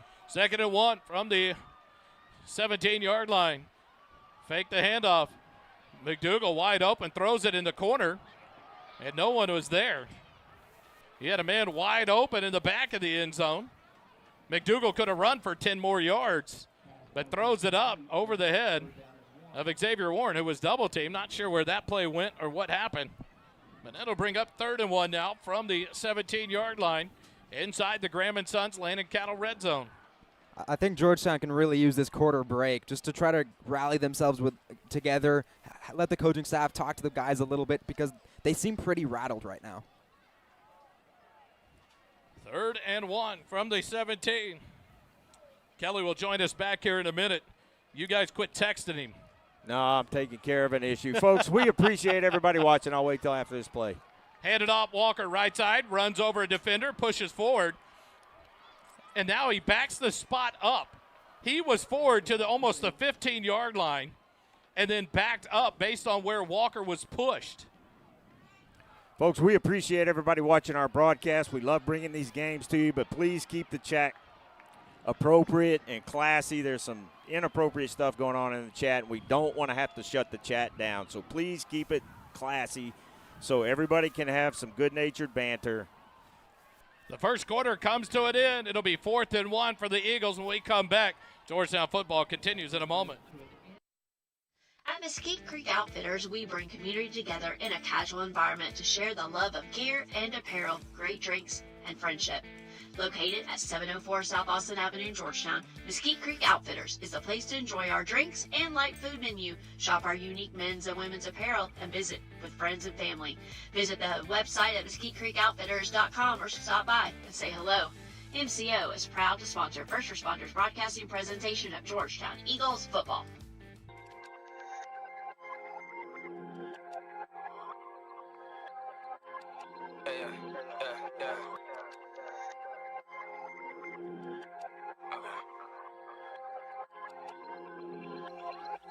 Put in pockets, fail profits, can't watch it. Tell Carver, pencil pusher, stay talking. Can you tell me the first person to weigh options? Do I need to be vocal or do I stay silent? Trying to keep it alive if I'ma stay honest. Feeding off of the spit and not debate topics. If I said it a minute, my time tick-tocking. Better look at the clock, I know your time coming wild. Killing me now, run me around, into my vicinity. You looking like a brother, wanna get a look in the style. Me, I'm making my decision for the piece of the crown. When they try to put me up, always pulling me down. Spin a little rudder, just throw me up for the Back live here at Burkle Backfield inside the JCT Memorial Broadcast booth, brought to you by JMTs. It was an interesting first quarter. Interesting chat. Interesting everything. But Coach Griffin out past the numbers talking to the referee. Right there was what confuses me the most. If you're going to miss spot continual on both sides of the ball. Right. But the line judge on the Georgetown side was up to almost the 15-yard line as Jet was pushed backwards, continued to back up his spot. And it doesn't make sense. 4th and 1 from the 17. Two receivers right now, Warren in motion left. Snap back to McDougal. Walker left side, cuts back up. Weston Stewart, no Walker. Up past the 15, down to the 14-yard line. That'll be enough for a borrow from Morrow. First down. Like to see a little good sportsmanship there. And X went over, patted the defender on the back, had a good block on. So hopefully the referees have the chippiness under control and good, no spot to worry about there on the Jet Walker run. At least on 4th and 1s, we have Jet Walker, because so far he's 2 for 2 on those tonight. The Eagles have it 1st and 10 from the 14 of Cedar Park. Two receivers right, one left. Walker in the backfield to the right of McDougal. Now Westfall in motion. Snap back to McDougal. Hand it to Walker, left side. Cuts up, 15-10. 5. Touchdown, Georgetown. That's what you wanted right there. A nice run there. Nice blocking offensive line to open that hole. And a great cutback by Jet Walker to get into the end zone. Touchdown, Georgetown. That's one of the things that makes Jet so effective. He knows whenever to tuck his head and get up the field, but he's also very patient to let his offensive lineman move guys out of the way, finds the hole, hits the hole, and scores a touchdown. Here comes the Oak Ridge Disciple House extra point attempt. A two-point conversion, and now the Eagles will reconverge for the extra point attempt. Galaviz will make the attempt from the 10-yard line. McDougal to hold. Snaps back. The hold is down. The kick is up, and the extra point is good. With unknown amount of time left in the first half, Georgetown takes the lead. 15-8, I believe it is. Everything's gone on the scoreboard. We'll get it back when we come back. Eagle football continues in a moment. At Mesquite Creek Outfitters, we bring community together in a casual environment to share the love of gear and apparel, great drinks, and friendship. Located at 704 South Austin Avenue in Georgetown, Mesquite Creek Outfitters is the place to enjoy our drinks and light food menu, shop our unique men's and women's apparel, and visit with friends and family. Visit the website at mesquitecreekoutfitters.com or stop by and say hello. MCO is proud to sponsor First Responders Broadcasting presentation of Georgetown Eagles football.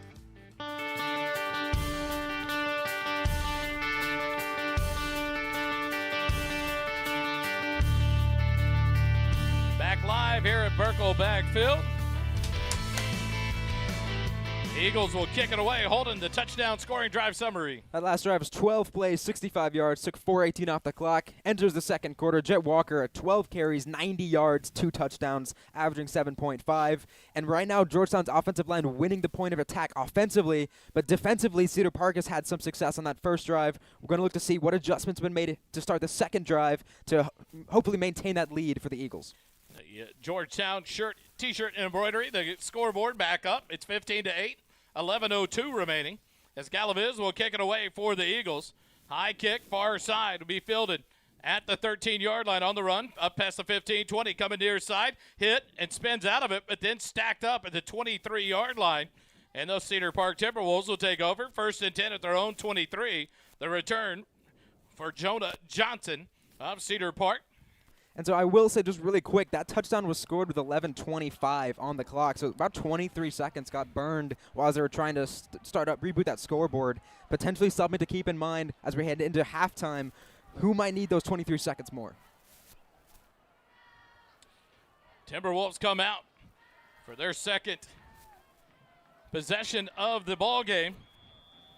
Cooper with Trey Hill to his right side. 3 receivers left, 1 right. Snap back to Cooper. Hands it to Trey Hill. Nope, swing pass out the right side, but dropped by number 7, Jamal Porter, the senior wide receiver. Cade Erickson was right there on him. But the incompletion brings up 2nd and 10 now for the Timberwolves. It's one of those rare times where you see a cornerback drive so quickly you almost wish he didn't, because if he was just maybe a half step back, he might have been able to intercept the tip drill. But, yeah, Cade Erickson's had such a phenomenal season so far at the boundary corner. Cooper keeps it coming right up to the 25, up to the 27, make it the 28-yard line. That'll be a gain of about 5 yards. That'll bring up a 3rd and 5 for the Timberwolves. 10:40 remaining here in the first half. Clock continues to run. Both of these teams having success on the ground, so who stops it first? 2 receivers left, 2 right. Snap back, Cooper looking to pass. Throw it left flat, or right flat, wide open. Erickson can't get Porter down, and now he's driven out of bounds by Cole Mitchell. But right there, you're leaving 10 yards on a 3rd and 5. You give him a first down every time, not playing tight coverage, and Cedar Park capitalizes. First down at midfield for the Timberwolves. Cooper, clap of the hands. He bounced that flag off of the receiver's helmet. It's going to be a false start on Cedar Park. That's where you talk about it. We've talked about it before. These teams go quickly to the line, a clap of the hands, and they don't go. Then they want to look and get the play. They cause themselves 5 yards there by the trickery of wanting to see if the defense will be ready and commit. But now it costs you. Now it's 1st and 15 in a game like this. Those are the ones that you've got to watch. Georgetown had one earlier on a drive that first and goal from the 1. First and goal from the 1, but they were able to overcome that. Now Cedar Park has that same challenge just farther down the field. Cooper to Hill, right up the middle, drives forward back to the original line of scrimmage at midfield. And that'll bring up 2nd and 10 now for the Timberwolves. 9:45 as the clock continues to run. Big drive. Big drive. Cedar Park's going to get the ball to start the second half here. So which of these teams can stop the other's offense? Because nobody's really done it yet. Cooper gets the snap, look at a pass, has time right up the middle, 45, and his legs taken out from under him by Hammett. He'll get spotted at the 44-yard line, so it's going to be 3rd and 4 now for the Timberwolves. Clock continues to run. It'll be inside 9 minutes when the Timberwolves snap the ball here on 3rd and 4 from the Georgetown 44-yard line.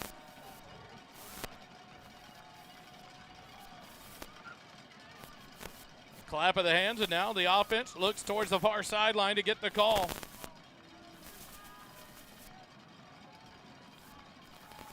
Cooper ready. Hands it to Hill, left side. He's hit! He's dropped for a loss. They'll push forward, but now they'll spot him back to the 45. Only a loss of 1. But now a big call here for Coach Quintero of Cedar Park. It's 4th and 5 from the Georgetown 45-yard line. The Eagles snuffed that one out for Trey Hill going to the left. Here's where that 5-yard penalty was so important earlier. And Coach Griffin's going to have to take a timeout. No sub by the Cedar Park Timberwolves. They were getting ready to go, and Eagles had 3 defensemen running off the field. So Georgetown will take their first timeout. 8:19 remaining here in the second quarter. We'll take it with them. Eagle football continues in a moment. Struggling with addiction or know someone who is? There's light at the end of the tunnel, and it shines bright at the Oak Ridge Disciple House. As a 501c3 Christian ministry, they are dedicated to helping men aged 18 and older rebuild their lives free from the chains of drug and alcohol addiction. Be reminded, there's always hope, always a new beginning. Discover your fresh start with the Oak Ridge Disciple House. Proud supporters of Georgetown Eagle football, because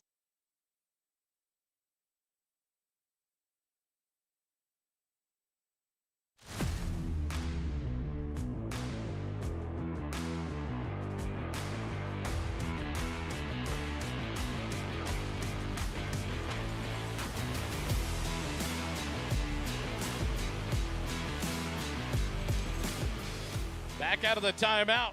Cedar Park's going to go for it on 4th and 5 from the Georgetown 45-yard line. 8:19 remaining here in the first half. 15-8 your score. Georgetown by 7. Cooper has Trey Hill to his right side. Now a man in motion left. Snap back. Hill looking to pass, or Cooper looking to pass. He's going to run, and he's got the lane. He'll lower the shoulder, and he'll get the first down up past the 35 to the 33-yard line. We've done a great job of stopping Trey Hill, but dadgum covered Cooper. He's running all over us. Well, and you see how smart he is back there running this offense. He didn't try to force anything, waited for a lane, and took advantage. Fake the handoff, looking to pass, throws it deep near his side. Battle for it. Porter makes the catch. That was a nice catch. Touchdown, Cedar Park. Jamal Porter hauls it in over Kate Erickson. And Cedar Park will go for 2 here.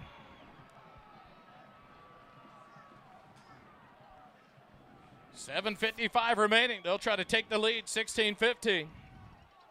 So Georgetown bent first, direct snap, Hill. He'll keep it around the end. There's a penalty flag. His Hill was pushed out of bounds. I think he was short of the end zone. They didn't make a signal either way, but they're going to go to the penalty flag, which I think is going to be a false start or illegal motion. 2 men were in motion at the snap. Illegal formation. 5 in the backfield. Offense. 5-yard penalty. You try. So he must have made it, which is why they would accept that penalty. And that's the thing is they never signaled it to tell you whether it was good or not. Trey Hill was pushed out of bounds right at the goal line, but no signal or it's not. And here comes Gerald Flores down to argue like, hey, was it good or not? But now Cedar Park's going to go for the extra point now. Here comes Adrian Provo on the kick, the field goal block specialist. And number 2 teeing it up? Jonah Johnson. And now some more whistles here.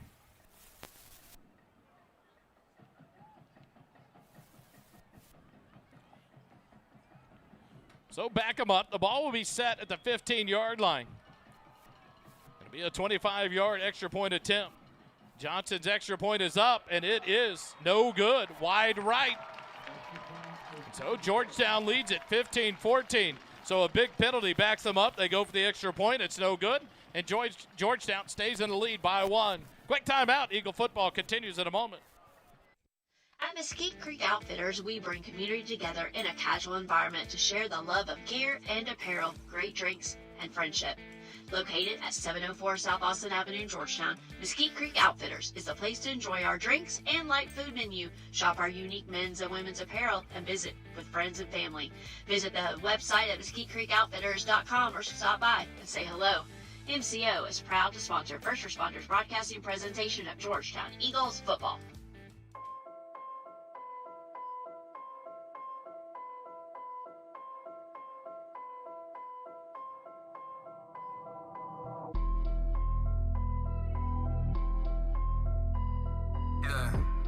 Double barrel with the word, ayy. If y'all with it, y'all hear me in the first place.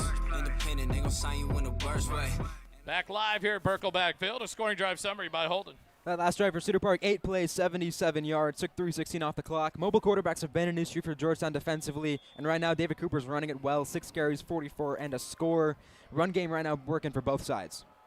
Cedar Park to kick it away. Far side. Fielded right at the 18-yard line, up past the 20, 25, 30, cut back, 35-yard line, and then stacked up there and driven backwards. And some extra activity on the far side. So Georgetown will take over. It looks like it'll be spotted at the 34-yard line. And that's where Georgetown will have the ball. 1st and 10. At their own 34-yard line. 7:46 remaining here in the first half. Georgetown leads it 15-14. Just want to say thank you to everyone watching and to those especially that have ruined the experience for everybody. Yeah. We have turned off the chat so you can't continue to be juvenile in the messaging back and forth and just enjoy a good football game here live at Birkelback Field. We try to let you enjoy the experience. Yeah. Sometimes it just can't be had. Eagles have it 1st and 10. 3 receivers left, 1 right. Walker in the backfield to the left of McDougal. Far side hash mark. Snap back. McDougal fakes the handoff. Looking across the middle. Westfall. Another Third drop. Don't look at your hands. They're not working. What is going on with Braylon tonight? That is uncharacteristic. 3 drops in the first half for Braylon Westfall. And none of them have been terribly difficult throws either. McDougal's hit him right where he needs to every time. And if they cannot rely on another guy behind Xavier Warren tonight, that's going to be a huge impediment for this offense. Well, now you got to worry about that being in his head and it not being so much technique, just the psychology of 3 big drops. Because the voices of the defenders will be in his ear about every drop on every attempt from now on. 2nd and 10 after the drop, incompletion. McDougal hands it to Walker. Left side has a block. 40, 45, 50, 45 taken down from behind, and it's a big gain into Cedar Park territory. Another borrow for Morrow first down. Yet to the 44 of Cedar Park. Well, if you keep having drops, fuel the jet, clear the flight path, and off you go. What a run there by the big man, Jet Walker. Already over 100 yards in this football game. Wow. So 3 receivers come wide left. Copeland Madre, the lone receiver right for Georgetown here on 1st and 10 from the Cedar Park 44-yard line. Walker to the right of McDougal, far side hash. Snap back, looking left, looking right, throws it right over Madre. It's incomplete. Looked like that wasn't his first receiver that he was looking at. I didn't see the coverage out here on the left side of the offense, but he looked over to the left and acted like he was going to maybe throw the ball over there. Didn't look like a pump fake, but went to his secondary receiver ball just a little bit high, and he didn't have his feet nice and set like you want. He did have Terosion on this near side, but like you mentioned, a good job for him reading through the progression, getting to that secondary target, just missed on the completion. 2 receivers left, 1 right. Walker to the left of McDougal, 2nd and 10. Now Westfall in motion to the left side. Snap back, hand it to Walker, right side. Runs over a couple of defenders and tackled forward at the 40-yard line. Gain of 4 brings up 3rd and 6 now for the Eagles. The Cedar Park 40-yard line. Given field position, the way this game has gone, I think this is going to be 4-down territory for this offense. They've run the ball pretty effectively. I would be surprised if they go away from it on this 3rd down, and even if they don't get it, just put it back in the hands of Walker and hopefully pick up a 4th and short. Xavier Warren, wide left. Madre and Westfall, wide right. Walker to the right of McDougal on 3rd and 6. Westfall in motion to the left side. Snap back. Hand it to Walker. Hit in the backfield. Breaks that tackle. Plows forward, and that's enough for a borrow for Morrow. First down all the way up to the 33-yard line. Nice hard run by Jet Walker. And another big first down. I'm not even going to say it, man. This side judge stopped the yard before that side judge did, and he's not following the play, so he can't see where the ball carrier hits the ground. And I think that's what Coach Griffin was talking about in that quarter break with the referee is you've got to get your line judges lined up with the play and staying current. 1st and 10. Right side hash mark. 2 receivers left. 1 on the right side. Looking to pass now. Roll left. McDougal has time. Dumps it to Walker in the flat to the 30. Then pushed out of bounds inside the 30 at the 29. Oh, my goodness. He marks him at the 30-yard line. Okay. A gain of 3. Brings up 2nd and 7. Run to the right side. Run your plays over there. And then next half you can come back this direction because they'll flip on the halftime for the line judges. 5:22 remaining. The clock continues to run. Georgetown taking some time here. And Cedar Park can score quickly, so that's why Georgetown's trying to run a bunch of this clock here because they're going to get the ball to start the second half, as we said a little bit earlier. So very important to put points on the board here. 2 receivers right, 2 left. Walker to the left of McDougal. 2nd and 6, 2nd and 7. And hitting the backfield, breaks that tackle. Comes back to the near side. Can't get away from the box of defenders for the Timberwolves. It'll be a loss of 1 back to the 31-yard line. That'll bring up 3rd and 8 now for the Eagles. The clock runs under 4:45 remaining in the half. Timberwolves did not over-pursue that time and just flood to Walker, so he wasn't able to cut back like he can traditionally do, and that's why it's so important for defenders to maintain and contain him because sometimes they want to get to him so quickly that they miss some things and miss their assignments, and he can bust it outside. 3 receivers right, 1 left. Walker to the left of McDougal on the near side hash mark. 3rd and 8. Snap back. McDougal looking. Here comes pressure. He's got to get rid of it. Does. He's hit as he throws it. Incompletion brings up 4th down. So the Timberwolves bought pressure there, knowing the pass was coming. And McDougal lucky to get away with it. He had Walker out of the backfield immediately because that's where the blitz was coming from. Traditionally, as a quarterback, if you can identify the blitz, you want to throw into it. That time the pressure was so quick, though, Georgetown, McDougal couldn't get to him. 4th and 8. Georgetown's going to take their second time out of the half with 4:13 remaining. We'll take it with them. Georgetown football continues in a moment. Syntex Shirt and Embroidery offers a variety of unique custom clothing and gifts, as well as personalized embroidery for schools, fundraisers, businesses, and more. Whether you need 1 shirt or 100, there are no minimum order amounts on any custom pieces. Stop by our shop at 1911 North Austin Avenue, Suite 103, and check out our in-stock spirit apparel. Visit our website at www.syntexshirt.com. Syntex Shirt and Embroidery is the official outfitter of First Responder Broadcasting.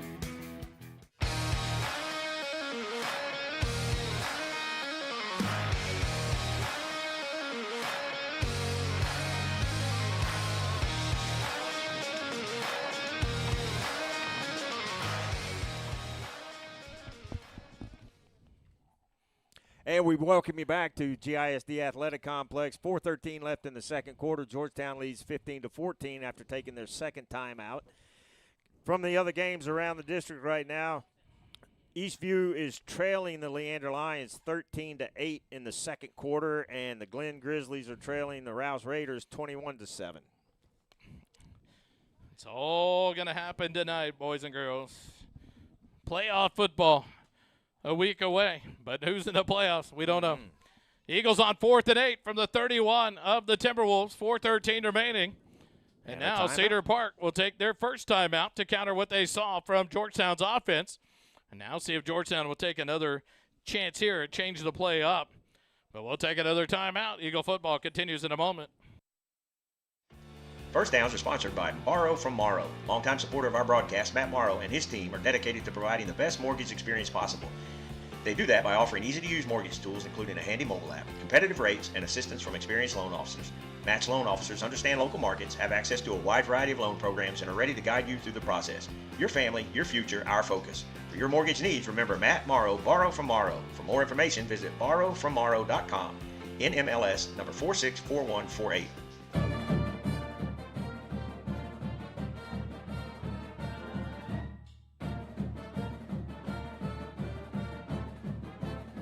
Back live here at Burkle Backfield. Shout out to Doppler Dave in Hattiesburg, Mississippi.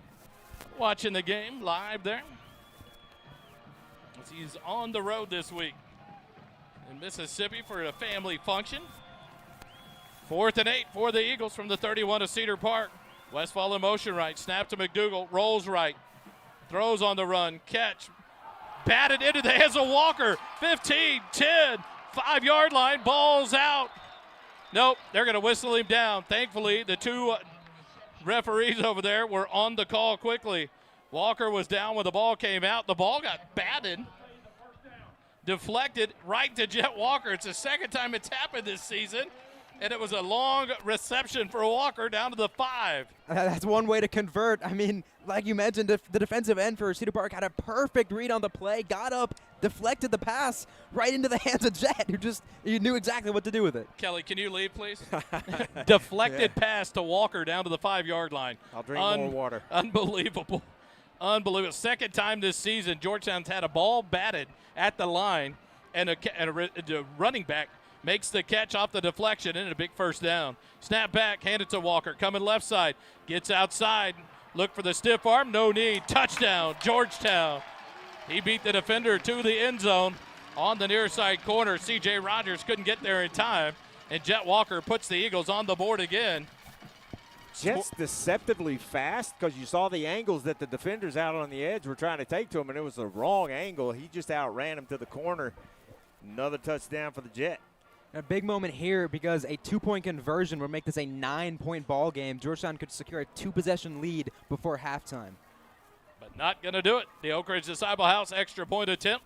As Gallavit, they'll close back down, try to make it at least 8 to make the Timberwolves have to score and convert a 2-point conversion. Snap is back. The kick from Galaviz is up, and it is good. Georgetown leads it 22-18, or 22-14 with 3:23 remaining here in the first half. Eagle football will continue in a moment. Insurance, financial, and HR services are more valuable when they consider your specific needs. That's why Higginbotham Insurance Brokers works hard to understand your priorities so we can get you covered on day one and provide year-round value. From risk management and claims advocacy to benefit plan design and administration, the specialists of Higginbotham are here to turn your uncertainties into possibilities. Contact Jay Hubenak at 737-245-1303 or visit the website at higginbotham.com.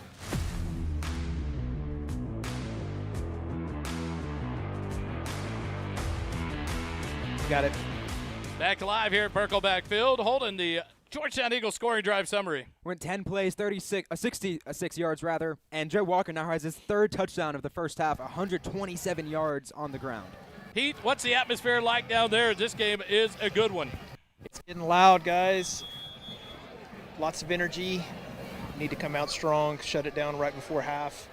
Syntex shirt and embroidery kickoff. Galaviz will kick it away. High, far side. Fair catch still signaled for and caught at the 10-yard line.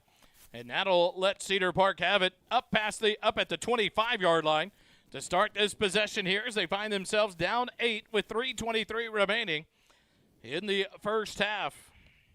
A crucial defensive drive here for Georgetown. If they were able to maintain a lead into halftime, Cedar Park would not be able to take the lead with their first possession of the second half.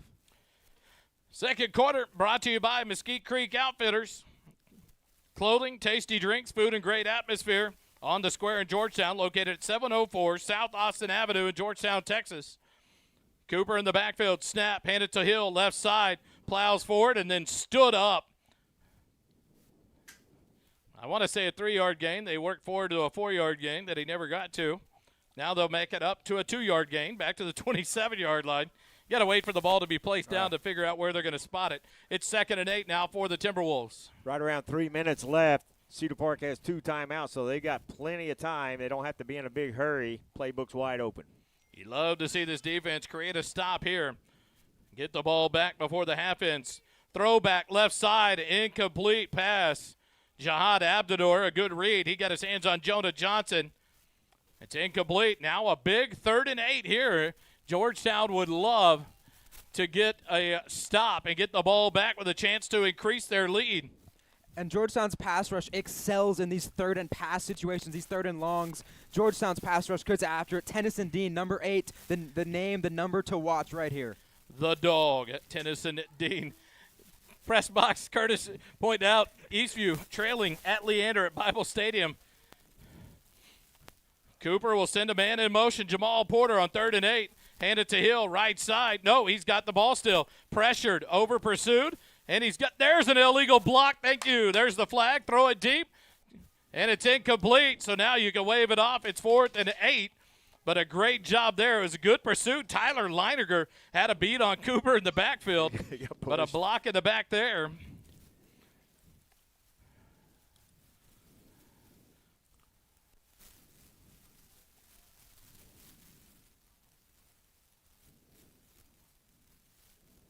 So they declined the penalty on the incompletion. He overthrew his receiver, number 84, Braden Johns. But now Cedar Park is going to punt, and Georgetown has the 2-minute timeout, plus 1 timeout remaining, and 2:40 left here in the first half. If it's a punt. You know somebody's going to pull out some trickery tonight. Back deep is Cade Erickson. He'll stand about the 40-yard line of Georgetown. The punter for Cedar Park stands at his own 13. Punt is away, low, line drive punt, bounce at the 45-40. Erickson fields it and gets leveled immediately.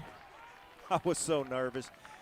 I'm glad he fielded it because that ball was going to roll a long way, but good job of hanging on to that. Jaheim Porter with the tackle, the senior linebacker. He timed that one well, but you're right. Cade Erickson paid the price, but he did it to save his team about 15, 20 yards, Kelly, because that low line drive spiral punt had landed and was running in the way of Cedar Park. And so a good decision, even though he may need an ice bath at the end of this one. 2.5 minutes remaining. 2:33 officially on the clock. And Georgetown has it 1st and 10 at their own 37-yard line. He'll need an ice bath, and I'll need a defibrillator after that.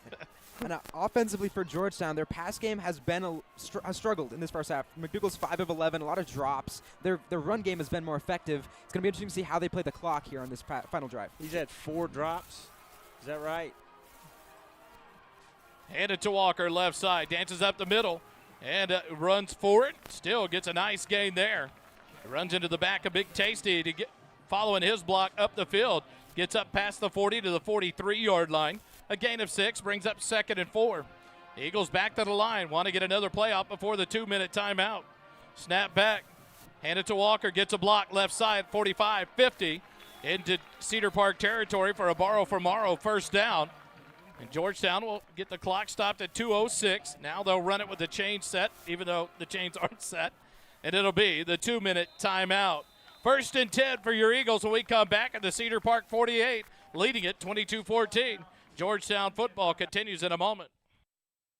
For all the fly fishing, hunting, and outdoor enthusiasts, River and Ranch Provisions is your one-stop shop for the gear you need. River and Ranch offers a large selection of outdoors and hunting supplies. Cody, Brad, Sam, and Tim have put together a high-end outdoors outfitter with high-quality services to make everyone feel welcome and important, regardless of your experience level. Come see what we have to offer at 807 South Austin Avenue in Georgetown or visit our website at rrpgtx.com.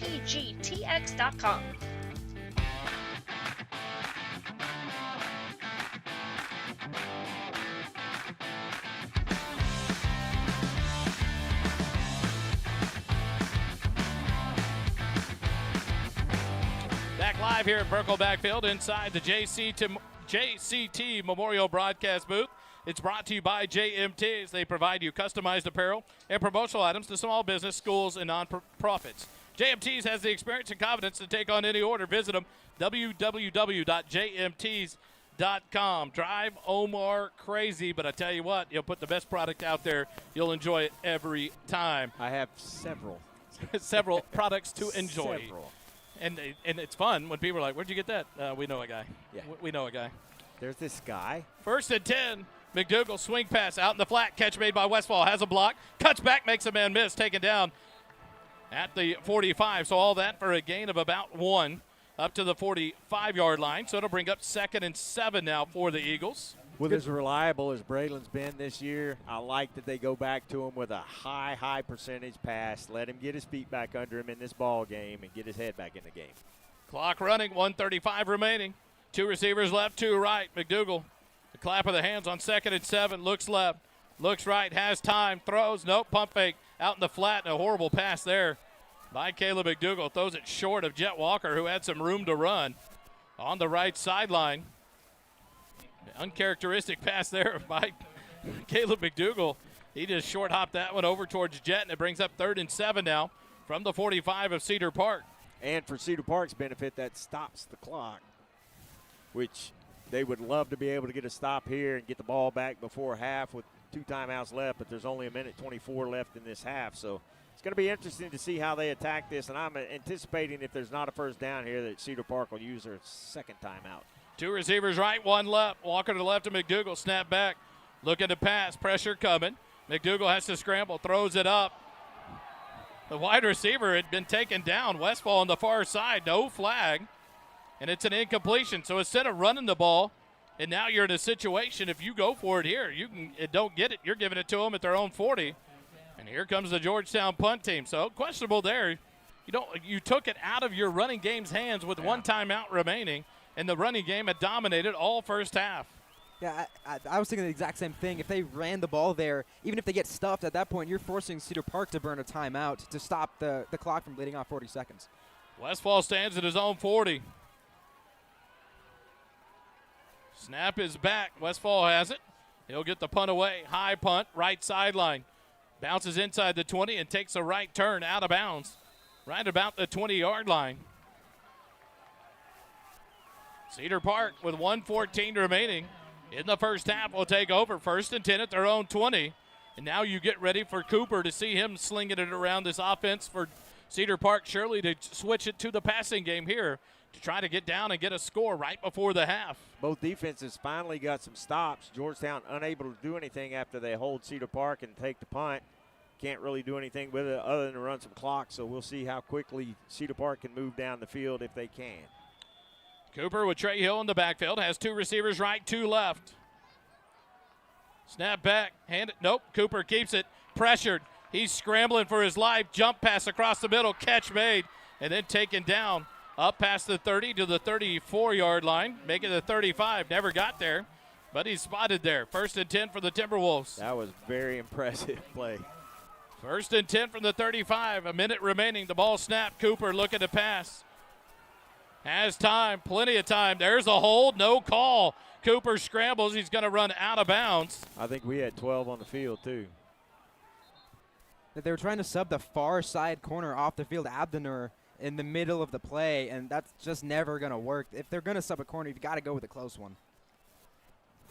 Should have been offset by a hold here as one of the defensive linemen tried to split a double team, and the lineman had him hooked on the near side. But the time ran off the clock, and all of that. It got to 52 seconds. It's almost 10 seconds off the clock on that play, but it's 1st and 5 now from their own 40. And I feel like Georgetown's just lining up too far back at this point. There's still so much time on the clock that you're essentially allowing easy completions if you're lining up well beyond the line of scrimmage right now.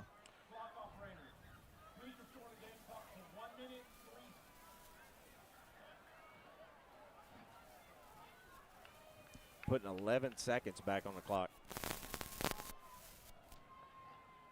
Wow. That was more time than was on the clock when the ball was snapped. I know. Unbelievable. 1:03 remaining now. No time off the clock. Hand it to Trey Hill right up the middle, and he'll get about 5 yards right up to the 45-yard line and pick up a 1st down for the Timberwolves.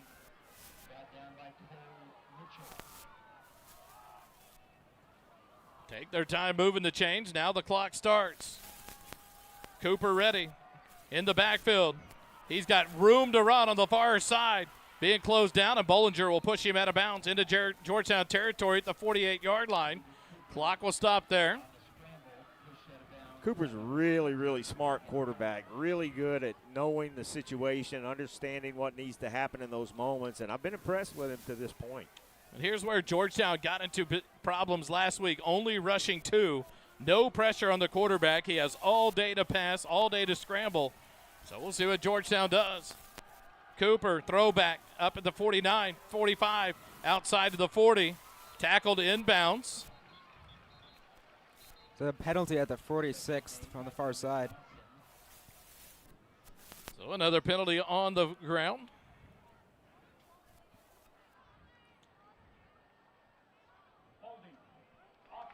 So a big holding penalty there.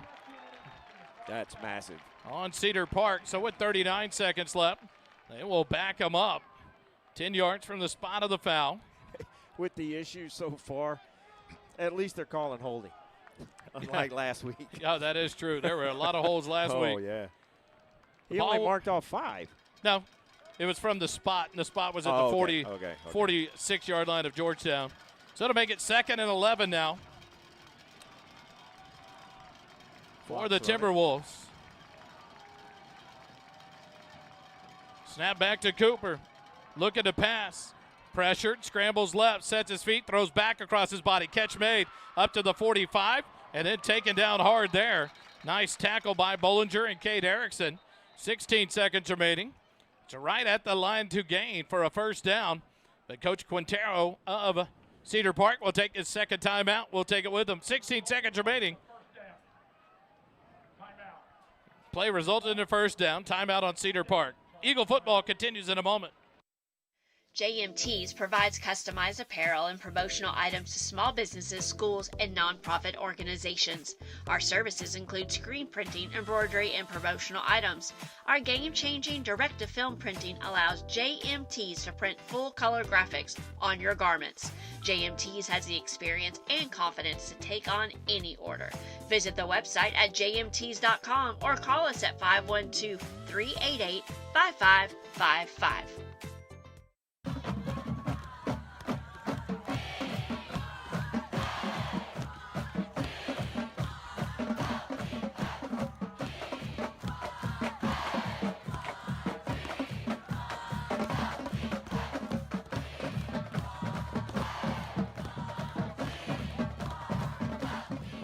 Back live here at Berkelback Field.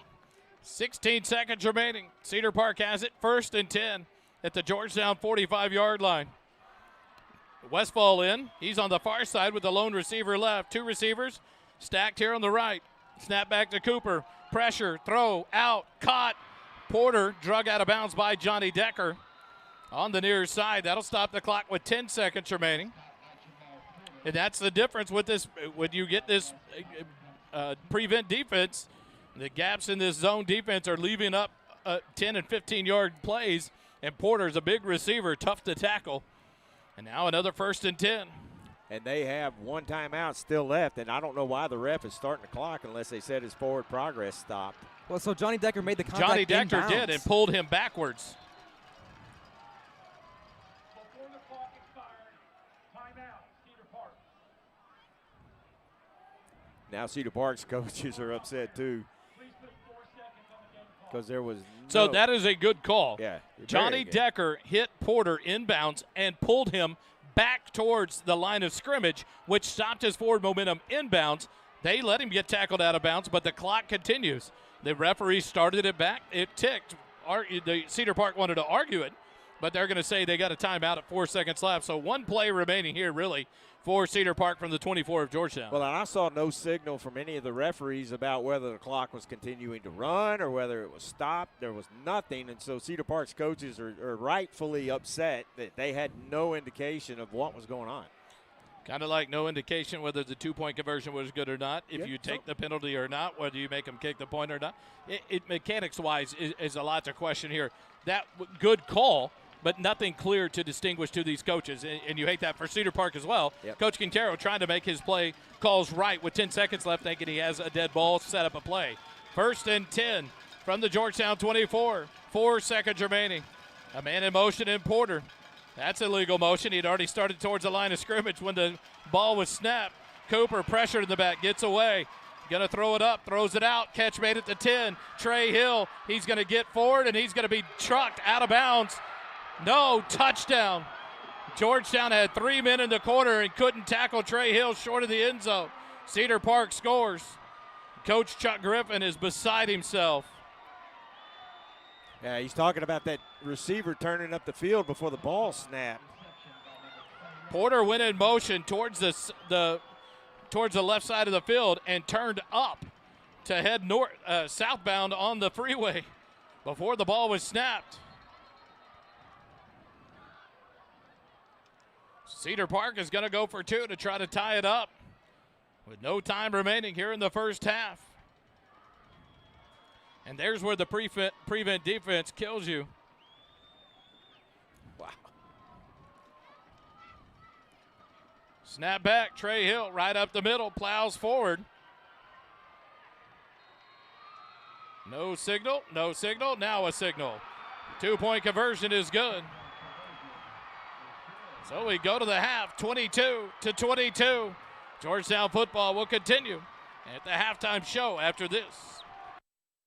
JMT's provides customized apparel and promotional items to small businesses, schools, and nonprofit organizations. Our services include screen printing, embroidery, and promotional items. Our game-changing direct-to-film printing allows JMT's to print full-color graphics on your garments. JMT's has the experience and confidence to take on any order. Visit the website at jmts.com or call us at 512-388-5555. First Downs are sponsored by Morrow from Morrow. Longtime supporter of our broadcast, Matt Morrow and his team are dedicated to providing the best mortgage experience possible. They do that by offering easy-to-use mortgage tools, including a handy mobile app, competitive rates, and assistance from experienced loan officers. Matt's loan officers understand local markets, have access to a wide variety of loan programs, and are ready to guide you through the process. Your family, your future, our focus. For your mortgage needs, remember Matt Morrow, Borrow from Morrow. For more information, visit borrowfrommorrow.com. NMLS number 464148.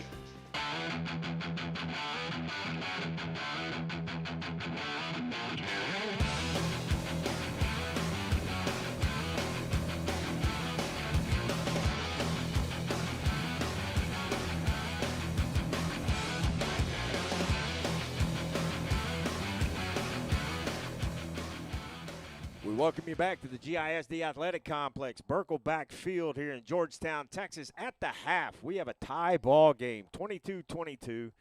Georgetown and Cedar Park going at it. We're going to show you some of the bands. We'll show you all of the Georgetown High School Band's halftime show. May show you a little bit of Cedar Park's. Both these bands recently at competition, and I think both of them did pretty well. I haven't been able to check, but we will get to Holden's stats here in just a few minutes for the first half. Georgetown seems to be a little out of sorts, especially offensively, and both teams finally getting some stops. Holden, what do those stats look like at the half? There's a couple that jump out at you right away. Firstly, Cedar Park has had a lot of success in both aspects offensively, throwing the ball 8 of 11, 143, and 2 scores, and none bigger than the touchdown right before halftime to tie the game up. Running the ball 20 for 99 is fine, so that's 5 yards a carry, but that is the lowest average, if that average holds.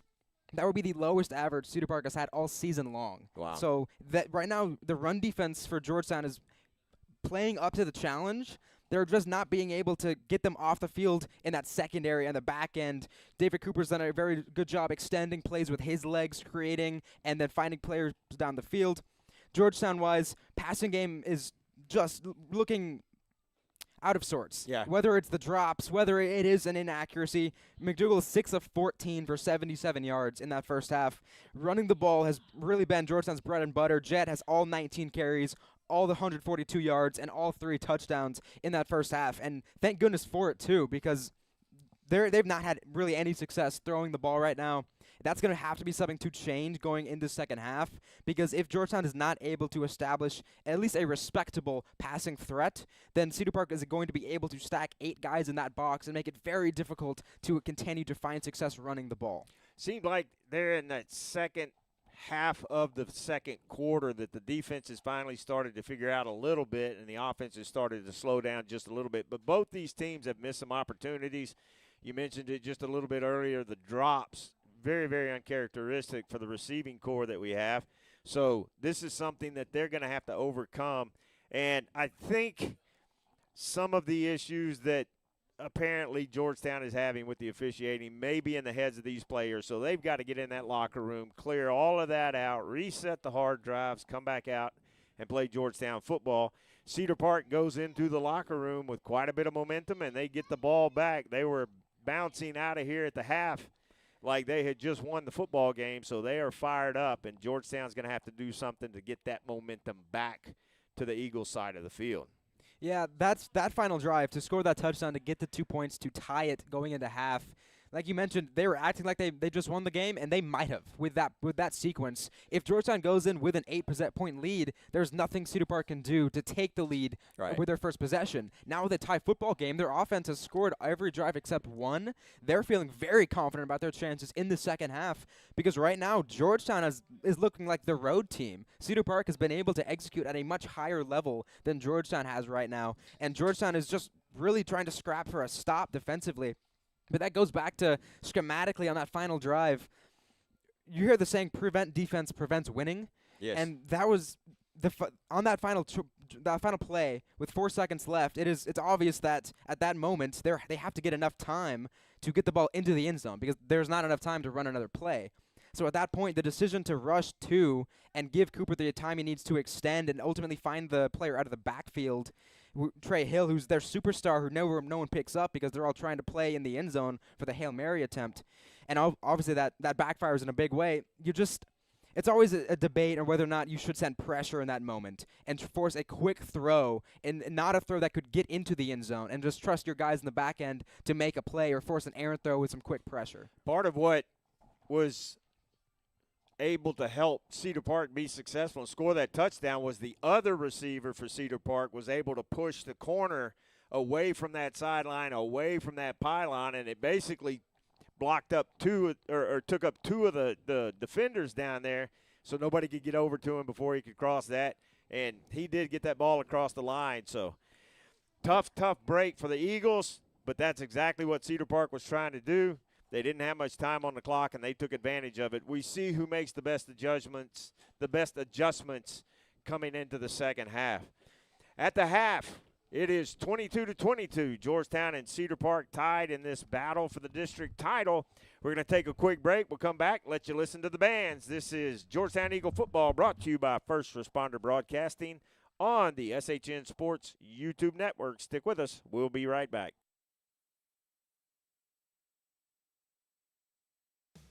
Syntex Shirt and Embroidery offers a variety of unique custom clothing and gifts, as well as personalized embroidery for schools, fundraisers, businesses, and more. Whether you need 1 shirt or 100, there are no minimum order amounts on any custom pieces. Stop by our shop at 1911 North Austin Avenue, Suite 103, and check out our in-stock spirit apparel. Visit our website at www.syntexshirt.com. Syntex Shirt and Embroidery is the official outfitter of First Responder Broadcasting.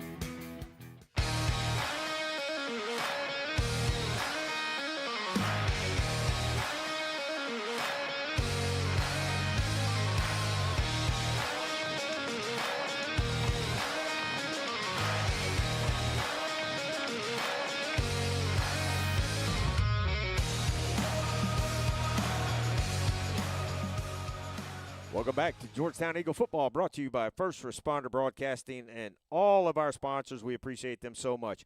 We're going to let you watch the Cedar Park Band and the Georgetown Band, and then we will come back, wrap up the halftime, get ready for the second half. Stick with us. Georgetown Eagle football continues.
Rentals, Double Dave's Pizza, Headwater Commercial Realty, Pecan Ranch Furniture, Pierce Insurance, Hillside Rigging and Welding, Schwatzky's Georgetown, Smoky Moe's Barbecue, Share Tea, Nibby Ice Cream, and Wandering Ass Ranch. David and Carol Holmes, Endodontic Associates of Central Texas. Roar and Decor, Georgetown. Flow Yoga, Georgetown. Gemstone Auto Paint Supply, Starling Defense LLC, The Door Company, and Texas Cunningham Co. Thank you, sponsors. The Georgettes would like to thank their platinum sponsors, Covert Heado, the Dog Ranch at Liberty Hill, Garage Living, Georgetown Family Orthodontics, Performing Arts Studio, 7K Ranch. The Georgettes would also like to thank their amazing managers, Mackenzie Slows and Olive Poverty. We love you so much.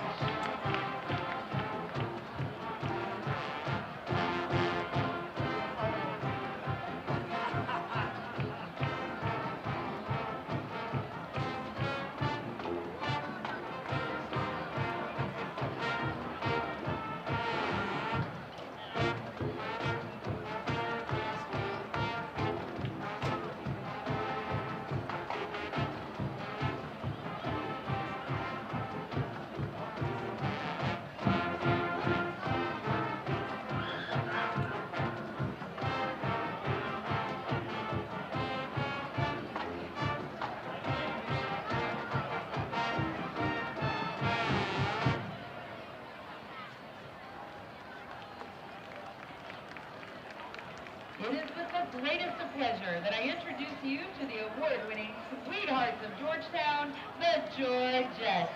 The Georgette officers are Lieutenant Katie Alvin, Lieutenant Ashley Adler, Lieutenant J.J. Rosarelli, First Lieutenant Bradley McLean, and in the center, your 2025-2026 Georgette Captain, Ella Lishka. The Georgette Socials are Ronan Graff, Caitlin Hamilton, Zoe Parker, and Head Social, Candy Vogler. Social Butterfly is Ashley Morris. Officer's Choice, Leah Rosarelli. And the Georgette of the Week, Ella Lishka. And now, watch the Georgettes as they perform a palm routine to the smash hit, I Don't Want to Stop.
Thank you, ladies and gentlemen. The Georgettes are under the direction of Mrs. Crystal Rackley.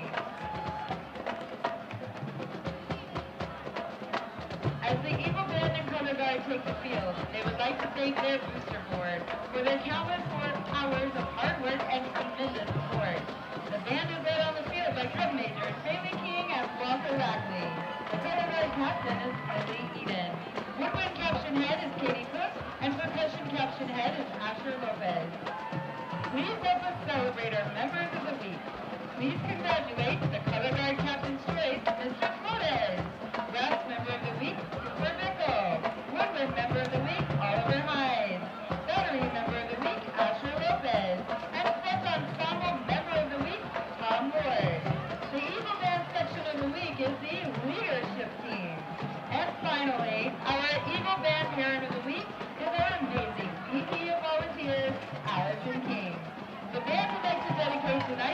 performance to our amazing choir. The Georgetown High School Eagle Marching Band and Color Guard will now give their final performance of their 2025 competition show, Down the Witch's Road. Down the Witch's Road is an homage to the Marvel TV series, Agatha All Along. You will be bewitched by the sights and sounds of the Eagle Band as we take you on a haunted journey down the Witch's Road. Down the Witch's Road features vocal soloists Jenna Parkhurst, Jayla Romero, and Ella Farrell. The show also features euphonium soloist Brea Williams, flute soloist Aaron Torres Valverde, clarinet soloist Abby Borjo, and alto sax soloist Andrew Nervas. Please enjoy the sights and sounds of the Eagle Marching Band and Color Guard.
We would also like to thank our fabulous Fine Arts Department staff.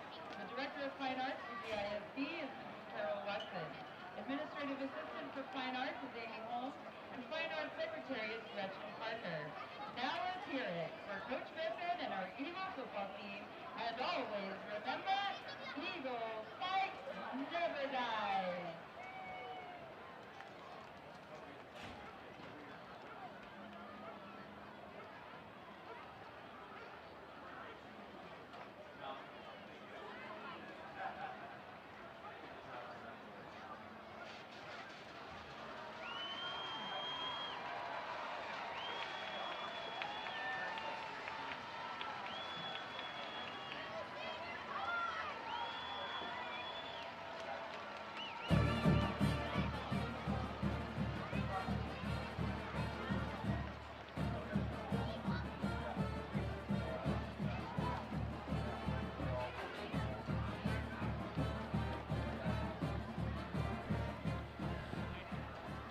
Back live here at Birkelback Field. We're at the half. It's 22-22.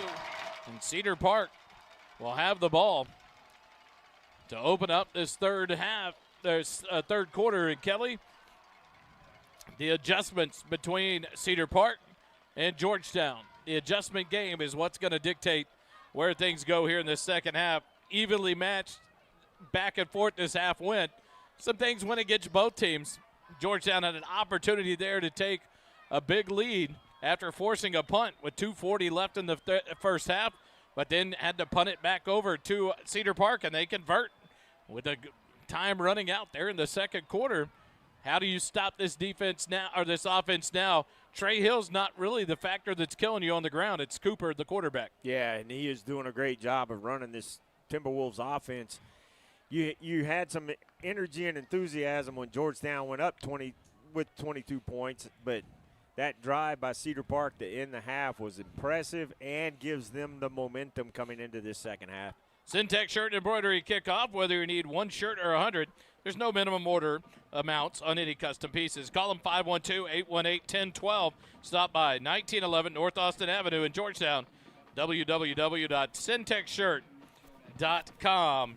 Galaviz will set up to kick off for the Eagles here to open up the second half.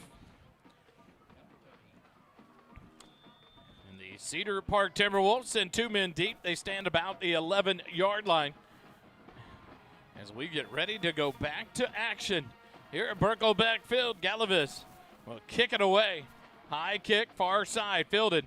Fair catch. Nope, not a fair catch. 11-yard line, up past the 20, 25, cut to the outside, spin at the 30, and then taken down at about the 32-yard line. That sure looked like a fair catch. I thought that hand went up, but it's a 1st and 10 for the Timberwolves at the 32-yard line. And they will take over north to south, left to right. As you see it on the screen, and Cooper, the quarterback, comes out. David Cooper, the junior. So at the helm, Trey Hill in the backfield with him. Three receivers right, one left. Snap back, hand it to Trey Hill. Nope, Cooper keeps it left side, and he's wide open. Up past the 40, stiff arm, and he runs out of bounds.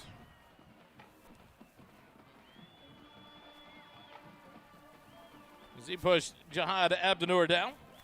But a 10-yard run for Cooper. That's really what we saw in that first half. David Cooper was by far the more effective runner between him and Trey Hill. 1st and 10 from their own 42-yard line. Two receivers right, one left. Snap back to Cooper. Hand it to Hill this time, left side.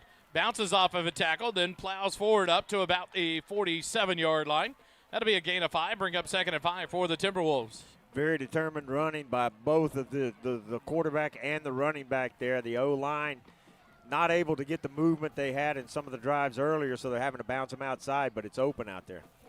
2nd and 5, Cooper drops back to pass, pressured up the middle, throws it out left side or right side, caught by Porter up to the Georgetown 46-yard line and up for a Timberwolf first down. That soft coverage just gives them so much space up to 12 yards down the field at times, and we saw it there. He's just standing there all by himself. Nobody near. Georgetown's cornerbacks playing back about 7 yards off the line. On 1st and 10, snap back. Cooper keeps it right side, finds a hole, 40, 35, 30, 25, 20 before being taken out by Cole Mitchell. Nope. By number 19, Johnny Decker. But Cooper comes up limping here for the Timberwolves. So he got inside the red zone on that long run. He found the hole, made the cutback, and a good tackle by Cooper. But David Cooper, the quarterback, is going to have to come out of the ball game here, especially now that the referee took the official timeout. And that'll bring in the backup quarterback, number 10, Ethan Carlson, the sophomore, will come in on a 1st and 10 from the Georgetown 16-yard line. Carlson, the sophomore. Trey Hill to his left side. Snap back, hand it to Trey Hill right up the middle. Cuts back right side, 10, 5, dives forward. And it'll be a touchdown for Cedar Park. Methodical drive right down the field. And here's what I don't understand. My deal is this. You spike the ball. Why run 20 yards and warning? Either throw the flag or be done with it. Right. But you continue to warn him. We're in the second half of the ball game already. Throw the flag or just be done. Don't chase him 20 yards to tell him don't do that. He's a senior in high school. These kids they know enough about the rules. This umpiring crew has been maybe not the best we've seen all year. Cedar Park will go for 2. Scrambling into the backfield is Cooper. He's going to get outside the numbers, and he'll drop a shoulder into the end zone. It's 2-point conversion is good. Well, Georgetown unable to contain Cooper in the backfield. He scrambles out, converts the 2-point conversion, and Cedar Park, in less than 2 minutes, drives down and puts up 8 on the board. 30-22, the Timberwolves lead it. Eagle football continues in a moment. For an old-fashioned dining experience, visit Goldberger Diner on the square in Georgetown. When you walk into this 50-style diner, you'll be greeted with a smile and treated like family.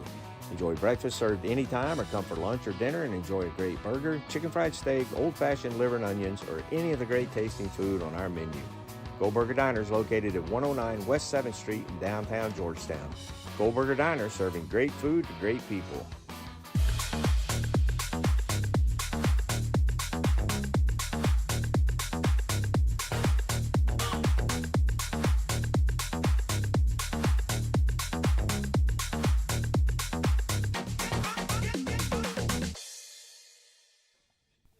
Back live here at Burkle Backfield. Holden, the drive summary. Yeah, Cedar Park making it look easy right now. 5 plays, 68 yards, 1:25 off the clock to start this second half, and an 8-point lead now for the Timberwolves, 30-22. And now Georgetown completely on their back foot right now. They have to respond. Deshaun Stewart to kick it away. High kickoff, far sideline. It'll go clearly out of bounds as it almost takes out 3 band members and a cheerleader. And a flag finally comes in a few seconds later. So Georgetown's offense will take over. That's the guy from this side earlier. He probably still had that thing Velcroed in there. So Georgetown will have the ball. See where they're spotted here. Not sure what the discussion is. It's pretty simple. The kick was out of bounds. 5-yard penalty. So Georgetown will have it.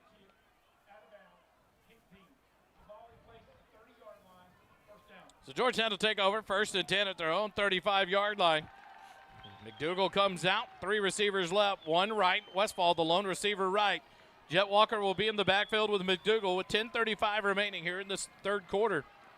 Far side hash mark on 1st and 10. Snap back, quick pass out. Xavier Warren tries to get a tackle, breaks one, comes outside, spins out of trouble, but just tripped up for a loss. Back to the 27-yard line, a loss of 3. And Georgetown faces a 2nd and 13. Georgetown runs that play a lot, and Cedar Park knows it. So they were all over that. Xavier had no place to go. Looked like it took him a second to get his feet going. Kind of odd right after he caught the football, but unable to do anything with it and get and tackled for that loss. 2 receivers left, 2 right. Near side hash mark on 2nd and 13. Snap back, hand it to Jet Walker. Nope, pass out, right flat, caught. Westfall makes a man miss, gets a block down the far sideline, 50, 45, 40, 35, and taken out of bounds is Braylon Westfall. A big gain there for Georgetown. A beautiful catch and run, and now they're going to mark him all the way back at the 38-yard line. Boy, Braylon needed that for his confidence because we need him in this second half. Good run there. He hasn't seen a lot of things, but he saw him step out of bounds at the 38.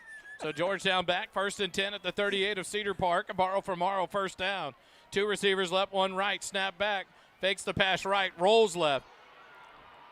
Has room to run up past the 35, and he'll slide down there. Wow. They'll spot him at the 33, where he thought about sliding. And it'll be a gain of about 5, and it'll bring up 2nd and 5 now. But a good job by McDougal to get positive yards out of that, not force the pass, and bring up a 2nd and 5. And a great job by Regan Terosian on the back end of that blocking. Big number 44 coming off the blind side from McDougal as he was scrambling out, allowing McDougal time to read the defense and ultimately scramble for the game. 9 minutes, 5 seconds remaining. McDougal sends Warren in motion to the right side. Snap back, high snap, gets it down, hands it to Walker. Right side, hits a hole, runs over a defender as he drags another. enough for a borrow from Morrow first down up to the 26-yard line. And we saw some success in the pass game there. Now loosen up those defensive backs a little bit, not have Cedar Park able to just stack that box. Now Jet Walker will come off gingerly. And so, revamp the offense here. If he's hurt, he may have just gotten hit in some other parts.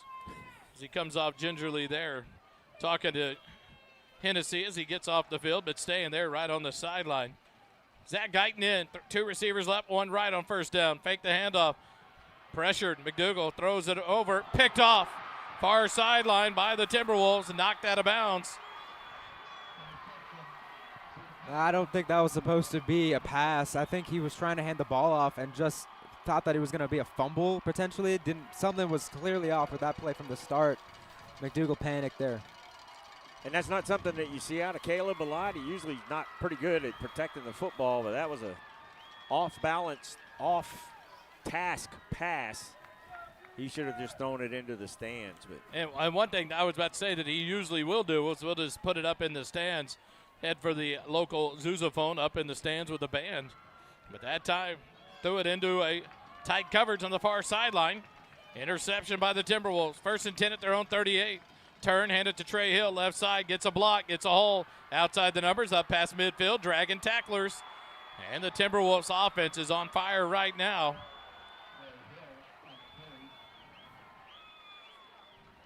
First and 10 into Georgetown territory at the 42-yard line. 8:13 remaining here in the third quarter. Cedar Park. Trey Hill will come off now. He leaves the field running gingerly.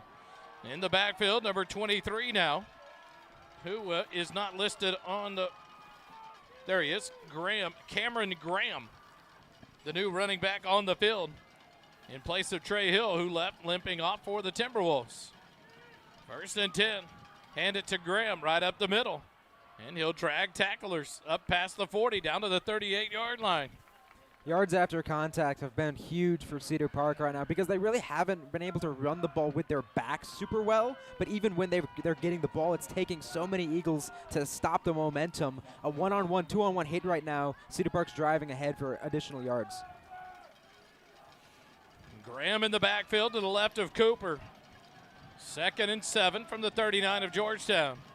Snap back, handed to Graham. Left side, tripped up. Falls forward for about 2 yards, a yard and a half, up to about the 38, 37 and a half. A nice job there. Cole Mitchell shot through and tripped up Graham. I like the run blitzes. Georgetown's going to have to do something to not let these plays start developing like that. They're going to have to break them up in the backfield like that. And the only way to do it with this Cedar Park offensive line having the success they're having is to throw some run blitzes in there and throw some blitzes and not let Cooper be comfortable in the pocket. 3rd and 6, snap back. Cooper keeps it left side. Stiff arm. He'll be knocked out of bounds. That'll be close to a first down. See where they mark him out of bounds. They're going to mark him out of bounds at the 36-yard line. So that'll bring up 4th and about 4, so only a couple yards. And the Timberwolves going for it. The Georgetown crowd got to make some noise here. Massive, massive play right here. A big opportunity for this Georgetown defense to get the Cedar Park offense off the field. Cooper puts a man in motion, snap back, hand it to Graham, right side, finds a hole up past the 30 to about the 29. They'll spot him at the 30. It's enough for a Cedar Park first down. All the confidence, all the momentum, everything is on the Cedar Park side of this field right now. Georgetown is going to have to do something to try to shake that because all that mo is on that Cedar Park. 1st and 10, 6:15 remaining here in the third quarter. And in motion left. Hand it to Graham, left side. Slips the tackle in the backfield and then driven out of bounds. Right at the line of scrimmage at the 30. Why is he winding the clock? He went out of bounds. The clock should stop until the ball is set. But he just wound it. 5:50 remaining as the clock continues to run. 2nd and 10, no gain on the play. As the Eagles do a good job of pursuit on the far sideline. At the end of set 2, Georgetown and Montgomery tied at a set apiece. Wow. Montgomery won set 1, 25-13. Georgetown responds with a 25-23 set 2 win. 2nd and 10, man in motion. Snap back, Cooper looking to pass, pressured. Scrambles wide open left side, gets a block, pushed out of bounds at the 22-yard line. Flag. He's going to be calling for illegal motion. Should have been a false start, but I think he's going to call the illegal motion. Flag down back at the 36-yard line. Prior to snap, illegal shift. 2 men moving at the same time without getting set. 5-yard penalty. He plays it down. So instead of 3rd and 1, it's going to be 2nd and 15 on the illegal motion penalty. This is the sequence Georgetown's defense has to get a stop. Yep. Troy Hill's not in the game right now. Now you have Cedar Park behind the chains. You've got to have a spy on Cooper wherever he goes, and you have to dig deep and get them off the field right here. 2nd and 15 from the Georgetown 35-yard line. 2 receivers right, 2 left. Graham to the right side of Cooper. Snap back, Cooper looking. Pressure up the middle. Cooper runs. Wide open, 25, 20, 15, 10, stiff arm, 5. Touchdown, Cedar Park. That's why you have a spy on David Cooper. Georgetown's defense is being run all over this field by Cooper in this Timberwolf offense right now. 36-22, they're going to go for 2 here.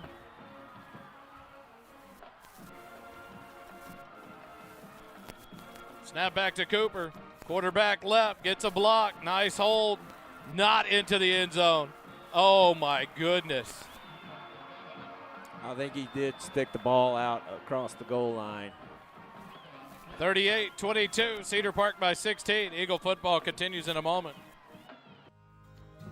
Holden's first half stats, the third quarter, and post-game wrap-up are brought to you by Graham & Sons Land and Cattle. Graham & Sons is a cow-calf operation here in Central Texas, growing calves, cotton, corn, and wheat for commercial customers. Austin Graham and his team of crazy cowboys and cowgirls produce some of the best-tasting meat the first responder broadcasting team has ever eaten. Thank you, Graham & Sons, for your support of our broadcast of Georgetown Eagle football.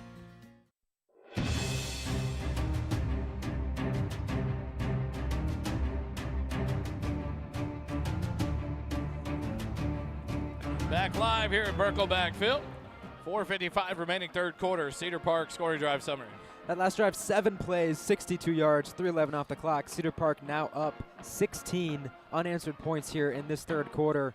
And David Cooper is having himself a ball game. He's ran the ball 11 times for 127 yards and 2 scores now.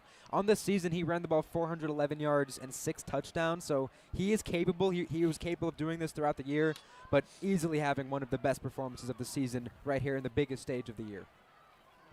Cedar Park will tee it off at the 40-yard line. Deshaun Stewart to kick it away. The Eagles with 3 men. Back deep. Stewart, high kick. Short middle. Fielded at about the 20-yard line. Westfall right side. 25-30. Breaks open. 35-40. 45-50. Westfall in a race. 30. 25-20. 15. 10. 5. Touchdown. Georgetown. No flags. Braylon Westfall took the ball, found the seam, and took it to the house. Nice job. I said special teams would be a factor. There's one example right there. Now how do you get this defense ready to go on such short turnaround and back on this field to try to stop this Cedar Park offense? That will be the question here for Georgetown's defense with 4:41 remaining here in the third quarter, down by 10. Georgetown to go for 2 here. One of the linemen not ready to go now onto the field. You sure don't want to have to burn a timeout right now. Fortunately, they had not started the play clock yet, so plenty of time. Nice of them to wait for the offensive lineman to get into the huddle. Now Georgetown look to the near side to get the play call. 10 seconds left on the play clock. They finally break the huddle with 6 seconds remaining on the play clock. McDougal under center. And in motion, snaps it with 1 second, turn, looks, pressured, throws it back near side, underthrown, catch made. The 2-point conversion is good. McDougal was scrambling for his life. The Eagles get the 2-point conversion and make it an 8-point ball game. 38-30 with 4:41 remaining. Eagle football continues in a moment. First Downs are sponsored by Morrow from Morrow. Longtime supporter of our broadcast, Matt Morrow and his team are dedicated to providing the best mortgage experience possible. They do that by offering easy-to-use mortgage tools, including a handy mobile app, competitive rates, and assistance from experienced loan officers. Matt's loan officers understand local markets, have access to a wide variety of loan programs, and are ready to guide you through the process. Your family, your future, our focus. For your mortgage needs, remember Matt Morrow, Borrow from Morrow. For more information, visit borrowfrommorrow.com. NMLS number 464148.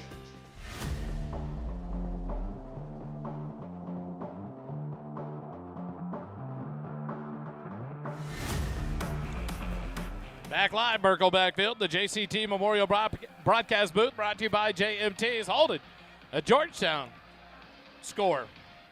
Not much of a drive there. There wasn't one. Just 14 seconds come off the clock on the kick return touchdown by Braylon Westfall, and they needed that desperately just to get themselves back within one possession now. The onus and the pressure goes back into the defense. What adjustments do they have to very quickly make to try to stop Cedar Park's run game and stop David Cooper? Syntex shirt and embroidery kickoff by Galavis. He'll tee it up far side. There's a fair catch at the 11-yard line. That's the same move he made last time and then returned it up to the 33-yard line. So Cedar Park will take over. 1st and 10 at their own 25-yard line, leading by 8, 38-30.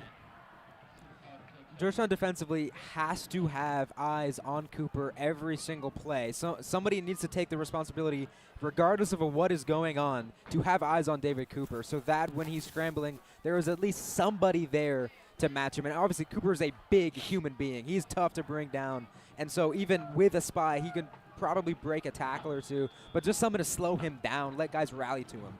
Trey Hill back in the backfield for the Timberwolves. One receiver left, two right. From the middle of the field at the 25. Now man in motion left.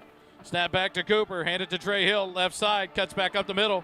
35 to the 37-yard line. 12-yard. Now the 38. We'll figure out which one they're going to spot it on. 1st and 10 for the Timberwolves. That O-line is just blowing holes open, and the defensive front for Georgetown just having their hands absolutely full. Running lanes for these running backs, and they just run off the tackles and run it right down the throats of the Eagles. 1st and 10, 4:15 as the clock runs here in the third quarter. Hill to the left of Cooper in the backfield. Man in motion left. Snap back to Cooper. Hand it to Trey Hill, right side. Up past the 40, hit and take it down at about the 43. Walk forward, maybe the 44-yard line. That'll be a gain of 6, bring up 2nd and 4. If there was ever a time for Cedar Park's second fumble of the season, it is right now. Georgetown, a turnover here would be monumental to stop the momentum that Cedar Park's got flying off the line of scrimmage every single play. Lucas Valoria, the running back in the backfield to the left of Cooper on 2nd and 4. Snap back, Cooper almost dropped it, hands it to Valoria, dances forward, hits, spins off a tackle, and gets forward to the 41-yard line.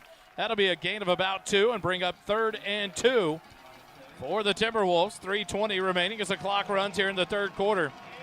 We talked about how big a factor the tackling was going to be, and we've seen Georgetown struggle with some tackles tonight.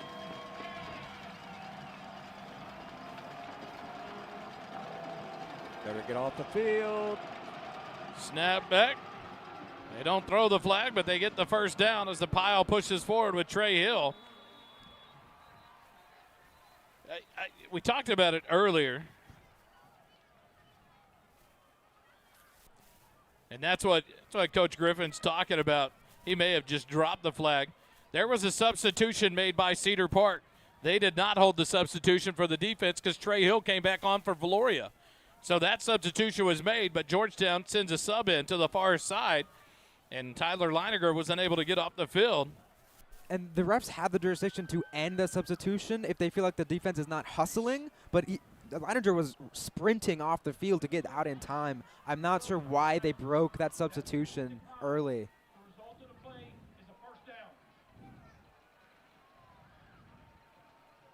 Georgetown just not, they seem discombobulated tonight, just not clicking. Looks like second game of the season. 1st and 10 from midfield for the Timberwolves. Man in motion, snap back, Trey Hill right up the middle, breaks a tackle, Breaks another tackle up past the 45, dives forward to the 42-yard line of Georgetown. A gain of 8 brings up 2nd and 2. We see with Trey Hill the same thing we see with Jet Walker. Waits for his blocks to develop, waits for those lanes to open up, and then the receivers and the other guys are blocking downfield very, very well, and that's why they're having so much success in the running game and have all season. And we came into today saying that Cedar Park is going to run the ball every single play if Georgetown lets them. Right now, Georgetown's letting them. 2nd and 2. Snap back, Hill up the middle. Past the 40-yard line, stacked up, taken down at the 39. That's enough for a Cedar Park first down. Defense doesn't have an answer right now, and I can't tell you what the answer is because everything they've tried to throw pressure at Cedar Park. They've rushed 2, they've rushed 4, and just unable to really get them off of their game except for a couple of drives in the first half. But this second half, that offense for Cedar Park is just dominated. Clock under 2:20 remaining. Now an I formation, pistol formation with Hill directly behind Cooper. On 1st and 10, snap back, hand it to Hill. Breaks a tackle. Cole Mitchell came off the end and got a pop on the leg. But no gain. They're going to mark him down at the 39, bring up 2nd and 10. Hill comes out, Graham in to running back in the backfield. We've seen with Cedar Park, you know this is going to be 4-down territory to try to get this first. If they can't get it before that, why wouldn't you? That's where the negative plays come in. If Georgetown's able to get a sack on a pass play, get a tackle for loss, get them behind the chains, make it much more difficult to convert on schedule, get them in those 3rd and longs, 4th and medium type situations. Ready to go on 2nd and 10. 1:35 on the clock. Cooper sends a man in motion. That's Jamal Porter right side. Hands it to Graham right up the middle. 35 down inside the 35 to the 32-yard line. A gain of 7 will bring up 3rd and 3 now for Cedar Park. One official said the 32, one said the 33, so they split the difference. Somewhere-ish back there. Graham spins off a tackle, hit, drop for a loss. They're going to give him the line of scrimmage. Not sure how, but they'll spot him down there, and it's 4th and about 3 for the Timberwolves. 58 seconds remaining. The clock continues to run. Now Trey Hill back in there. A huge play here for both teams. A first down for Cedar Park, and they continue the momentum. A stop for Georgetown, and they try to change the momentum. Timberwolves look towards the sideline. Play calling going. Now ready to go. Hill in the backfield beside Cooper to the right side. Snap back. Trey Hill up the middle. Spins out of a tackle. Down to the 28-yard line now. Enough for a Cedar Park first down. Georgetown has no answer to stop this running game of Cedar Park. And we'll go to the 4th quarter with Cedar Park driving and leading it 38-30 over your Georgetown Eagles. Timeout. Eagle football continues in a moment. Insurance, financial, and HR services are more valuable when they consider your specific needs. That's why Higginbotham Insurance Brokers works hard to understand your priorities so we can get you covered on day one and provide year-round value. From risk management and claims advocacy to benefit plan design and administration, the specialists of Higginbotham are here to turn your uncertainties into possibilities. Contact Jay Hubenak at 737-245-1303 or visit the website at higginbotham.com.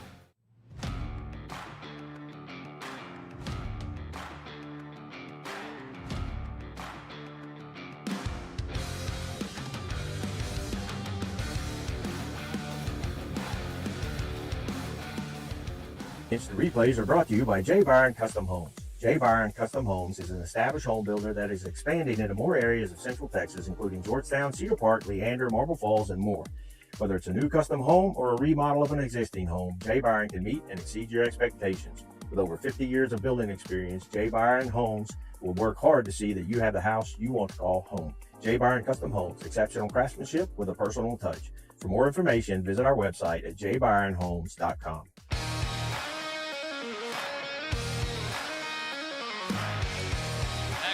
Burkle backfield inside the JCT Memorial Broadcast booth, brought to you by JMTs.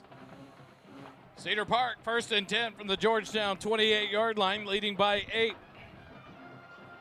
Holden, what were that rushing yards for Cedar Park in the 3rd quarter? 175 of them in that 3rd quarter. No need to pass the ball when you're running like that in 1 quarter.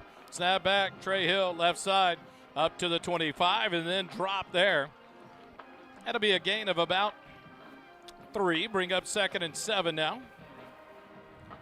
Just the push that this offensive line is getting is impressive, and you know the front for Georgetown is just starting to wear down. Longer they run the ball, the tighter this defense is going to get. Cedar Park's going to slow things down now here in the 4th quarter as they get the play call in. Hill off to the left side of Cooper on 2nd and 7. Snap back, Trey Hill up the middle, and he's hit and dropped. Nice tackle there by Tennyson Dean. He got in and grabbed the legs of Trey Hill and dropped him immediately. Falls forward for 2 yards up to the 23. It'll bring up 3rd and 4. And this goes back to the negative plays because clearly Cedar Park does not have a ton of confidence in their kicking game. They kind of showed that when they went for the touchdown for halftime instead of kicking, which obviously played well for them. But if you get a negative play here, Cedar Park might have to go for it on 4th and long. Cooper, snap back, quarterback keeper to the right side, cuts back, hit, drop, but he's hit forward. The ball came out. He's going to be spotted at the 19-yard line. On the near side, the line judge went in, spotted him at the 19 and sets it down. It's going to bring up 4th and 1, 4th and less than a yard here. I think they're going to measure. That was not a very friendly spot for Cedar Park, to be quite honest.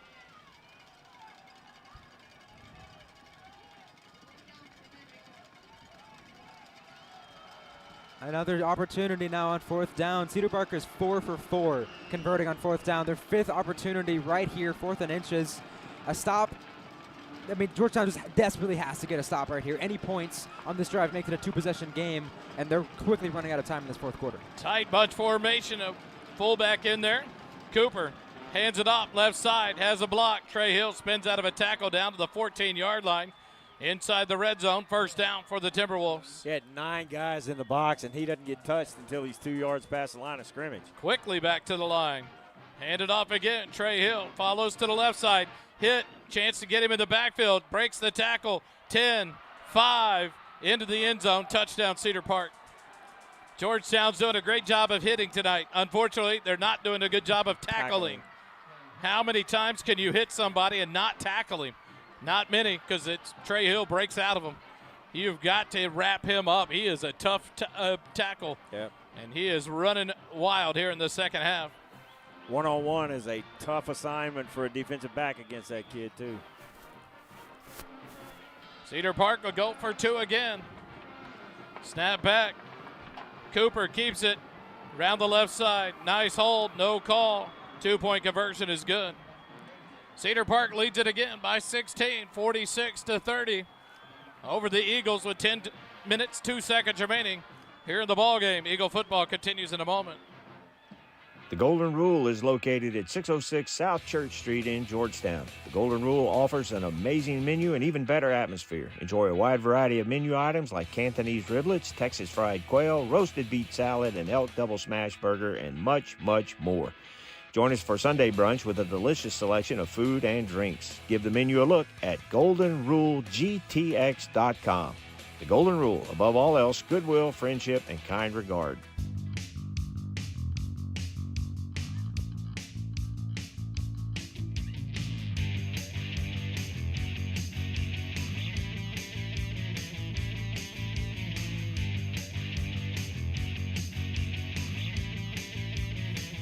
Back live, Merkel backfield. There's a Cedar Park scoring drive summary by Holden. There was one, and it was a 15-play, 75-yard touchdown drive. Took 6.5 minutes off the clock. Georgetown had two separate fourth down stops, and then they let Cedar Park convert on both of them. Cedar Park right now is 5 for 5 on 4th down, very reminiscent of the Belton game. The other loss on Georgetown's resume, in which Belton was also 5 for 5 on 4th down. How many plays have we run this half? 6? Deshaun Stewart kicks it away. Fielded near side, 27-yard line. Up past the 30, 35, taken out of bounds at about the 36-yard line. And that's where Georgetown will take over, 1st and 10. Down 2 possessions here, less than 10 minutes. So there is time to mount a comeback in this football game. Georgetown needs to score quickly, though, because obviously Cedar Park is going to do nothing but run the ball. And so you have to account for the fact that even if you get a 3 and out, Cedar Park can take 2 minutes off the clock with just 3 runs. So they do need to score quickly to allow themselves time to get back in this game. 3 receivers left, none right. Near side hash mark, 9:57 remaining in the ball game. Snap back, handed off left side, Jet Walker right up the middle, 45. Marked at the 46-yard line. That's a borrow from Morrow, first down. Nice run there by Walker. There we Eagles go, quickly tempo. back to the line. There we go. Exactly. Tempo coming. Snap back to McDougal. Hand it to Walker. Right up the middle. Hit and stood up. The push the pile goes. And now they're going to blow it dead at the 48. It'll be a gain of 2. Bring up 2nd and 8 for Georgetown. That linebacker that hit him thought he was going to put him on the ground hard, but it didn't quite work out that way. Able to get a couple of yards in there. Jude Burke, I believe, the senior linebacker. And I thought he was going to put Jet on the ground pretty quick, but Jet just strong legs, man. Both these running backs are impressive. Now Eagles taking their time here as the clock runs under 9 minutes, 10 seconds remaining in the ball game. Down by 16 on 2nd and 8. 2 receivers left, 1 right. Double running back set on either side of McDougal. Snap back, high snap, has to get it down. Holds on to it. McDougal in the backfield. He'll be sacked, and there's a penalty flag. Face mask. Coming in, I believe it will be on Cedar Park. McDougal did a great job of trying to get out of the tackle and may have drawn a face mask. Multiple flags came in.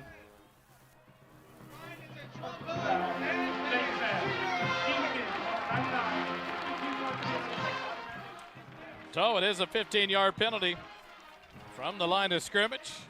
An automatic first down. It's into Cedar Park territory. The borrow from Morrow first down will come at the 37-yard line of Cedar Park. McDougal did a good job of scrambling there, jerking free of one of the tackles and kind of drew the face mask.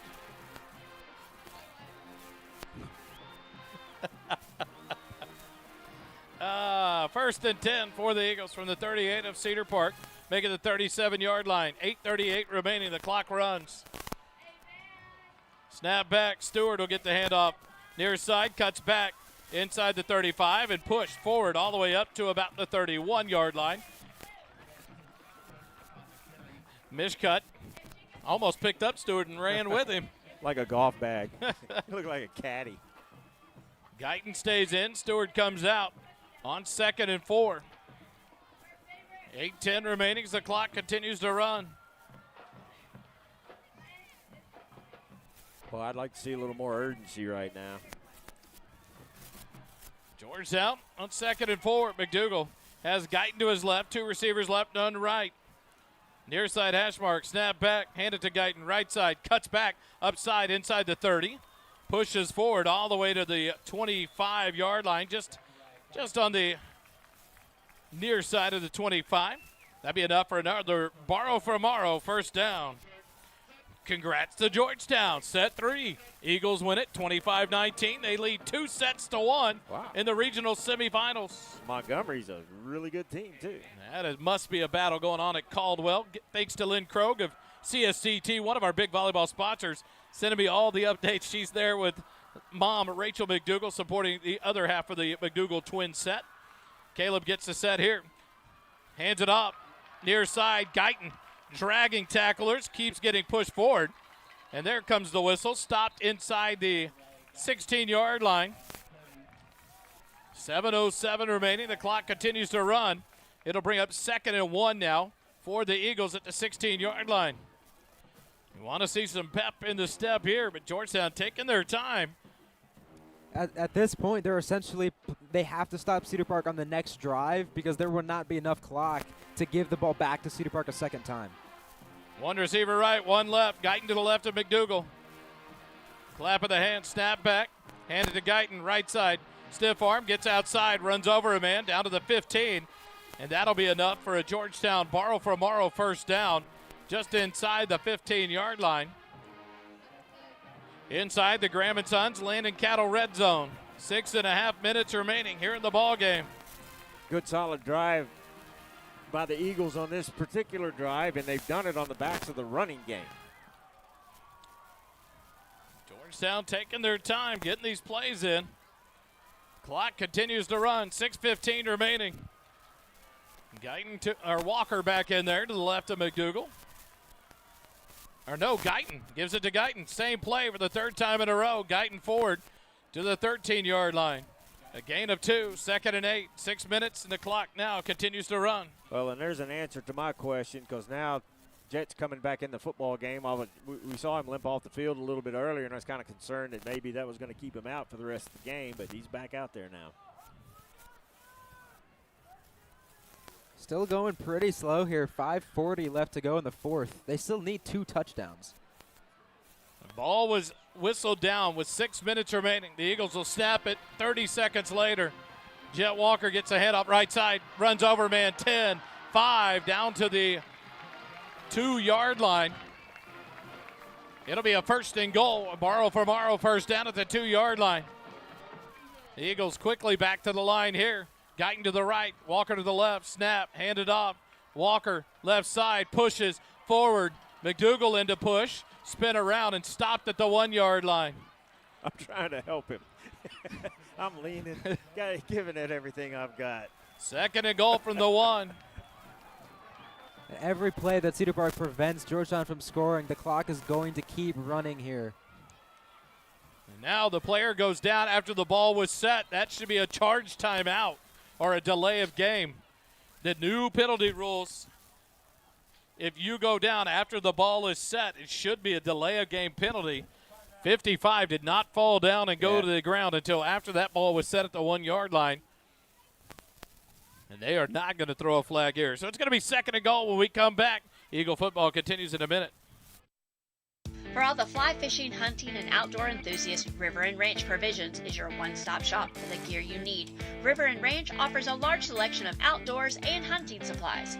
Cody, Brad, Sam, and Tim have put together a high-end outdoors outfitter with high-quality services to make everyone feel welcome and important, regardless of your experience level. Come see what we have to offer at 807 South Austin Avenue in Georgetown, or visit our website at rrpgtx.com.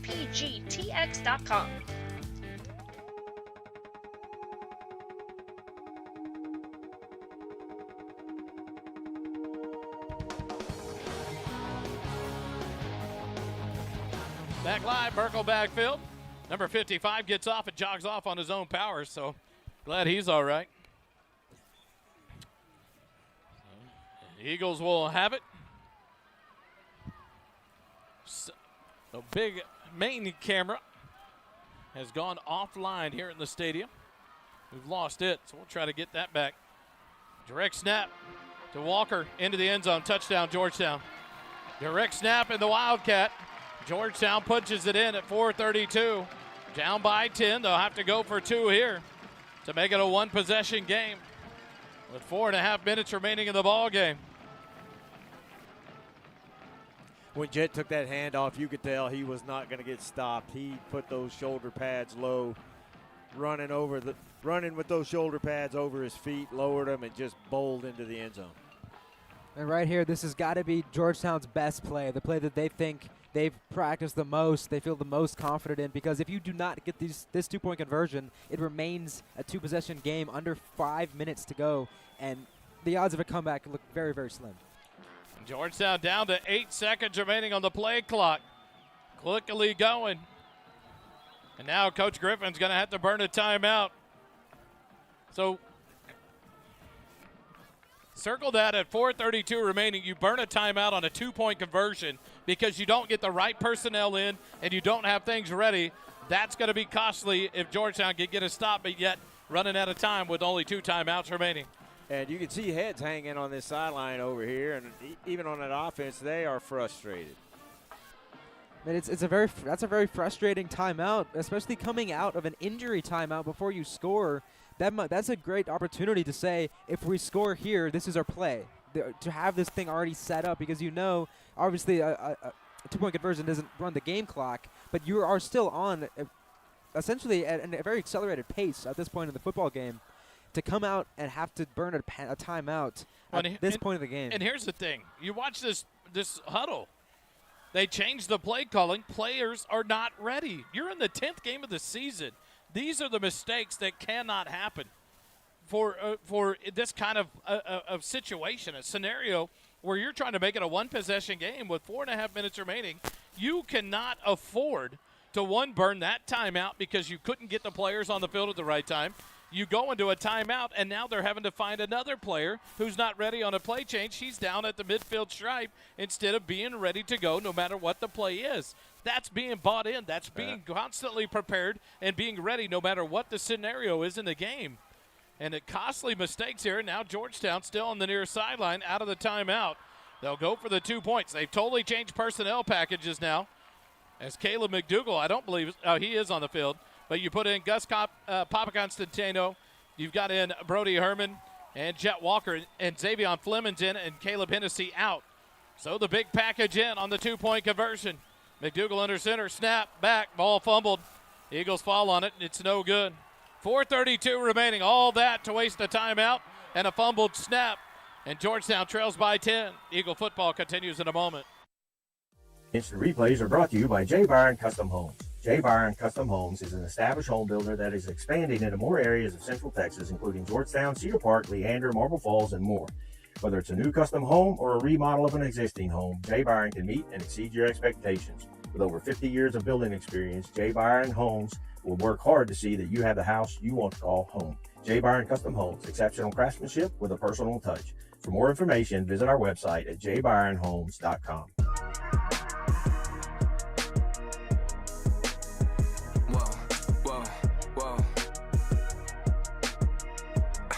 Turn me up, I'm about to slide on him. Jesus, peace around my neck, thought you was safe. Heard you wanted the crown and come. 4:32 remaining. Holden, a Georgetown touchdown drive summary. They did score a touchdown in 10 plays, 64 yards. Problem is they took over half the remaining time in the fourth quarter to do it, and they don't get that 2-point conversion. Now down 10, 4.5 minutes left to go. This is essentially a forced onside kick, and you're still trying to play now 2 drives, scoring drives you need to somehow find your way back in this game. Liam Capra and Galaviz out there to try to set up what will be the onside kick attempt. Liam Capra will kick it. Kicks it hard, and it's fielded by Cedar Park. Nice recovery there by number 85 for the Timberwolves. Jacob Herrera, the junior wide receiver.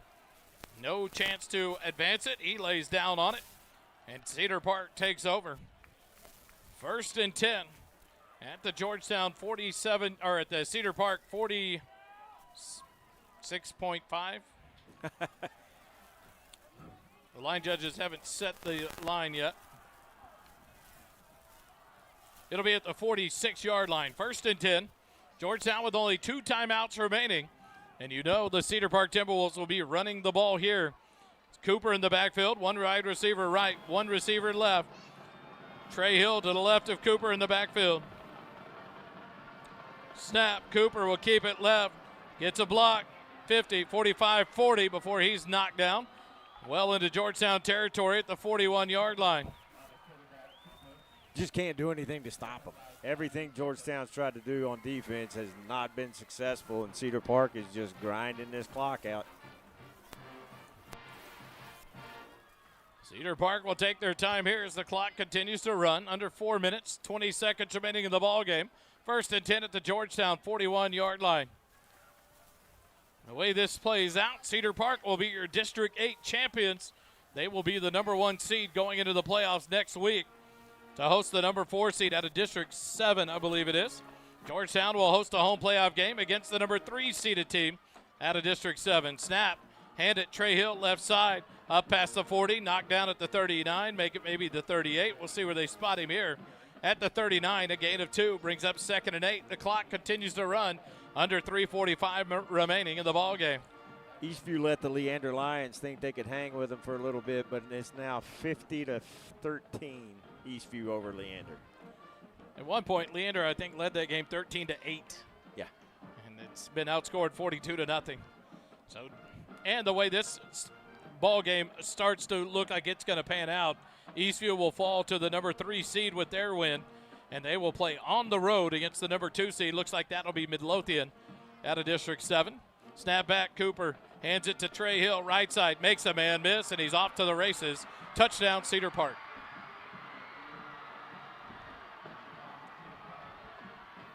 It is kind of funny. At that point, the better play is just to go down and kill as much clock as you humanly can, because you already had a 2-possession lead. They put the score on our side. Sorry, Holden. I was going to say, like, obviously, when you can score a touchdown, it's great to score a touchdown. But, like, hypothetically, you do open the door for Georgetown to be able to score onside, that kind of thing. Now, chance to come back, marginal at best. But technically speaking, the best play there is for him to go down at the 5.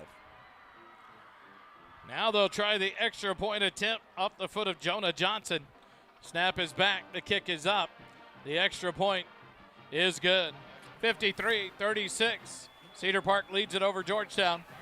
3:04 remaining in the ballgame. Eagle football continues in a moment. JMT's provides customized apparel and promotional items to small businesses, schools, and nonprofit organizations. Our services include screen printing, embroidery, and promotional items. Our game-changing direct-to-film printing allows JMT's to print full-color graphics on your garments. JMT's has the experience and confidence to take on any order.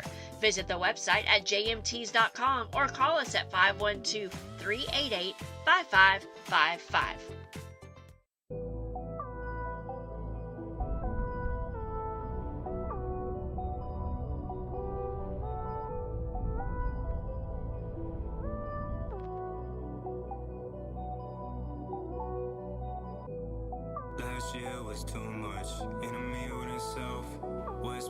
Back live, Burkleback Field, a Cedar Park scoring drive summary. Hold it. Last drive, 3 plays, 54 yards. Stray Hill's now 192 yards, 3 touchdowns on the night. He had less than 50 yards in the first half. This offensive line for Cedar Park has just won the point of attack in the dominated the point of attack in the second half. Stewart will kick it away for the Timberwolves. Far side of the field, fielded at the 19-yard line. Up past the 20, 25, 30. Westfall broke one tackle but lost his balance and then is taken down up past the 32-yard line. Georgetown will take over. 1st and 10 at their own 32. Trailing by 17, 53-36.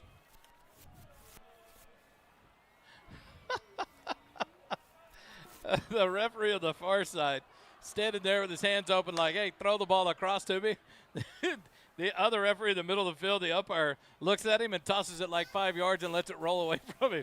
And the other guy's like standing there with his hands open, kind of like, I'm right here. It was funny. That's like that referee in the Cowboys game, or in the Longhorn game the other day. Tossed the ball, act like he was running for the victory. That guy kind of looked at his coworker like, bro, I'm right. I was 2 more yards past that. Georgetown will have it. In District 7, Burleson Centennial beat Joshua 7-3. Wow. McDougal, empty backfield, pass out. Warren hit and dropped past the 35 at the 36-yard line. That'll be a gain of 4. Bring up 2nd and 6. 2:50 left. The clock continues to run. Georgetown taking their time, getting back to the line of scrimmage, waiting for the play calls. Walker offset to the right side of McDougal. 2 receivers left, 2 right. 2nd and 6. Snap at 2:35. McDougal looking left. Time to throw, does, out, catch made, and thrown out of bounds. And they wind the clock. Now he'll stop it for a 1st down. Westfall was thrown out of bounds, 2:24 remaining in the ball game. And now they'll wind the clock. 1st and 10, Amaro for Morrow, 1st down at the 48. Back to the line they go. 2 receivers right, 2 left. McDougal looks left. Across the middle of the field. Dropped. Copeland Madre. I've seen a couple of those today. This will be the first time I could say it all year that this wide receiving core has made Caleb McDougal look horrible. Yeah. They have dropped more balls than they've dropped combined all year in this one game. And again, they're not tough catches. McDougal's putting it on him very consistently. They've got 2 hands on these catches, but it's just been one of those type of nights for Georgetown. Seemingly nothing going their way, nothing going easily. 3 receivers right, 1 left. 2:09 remaining.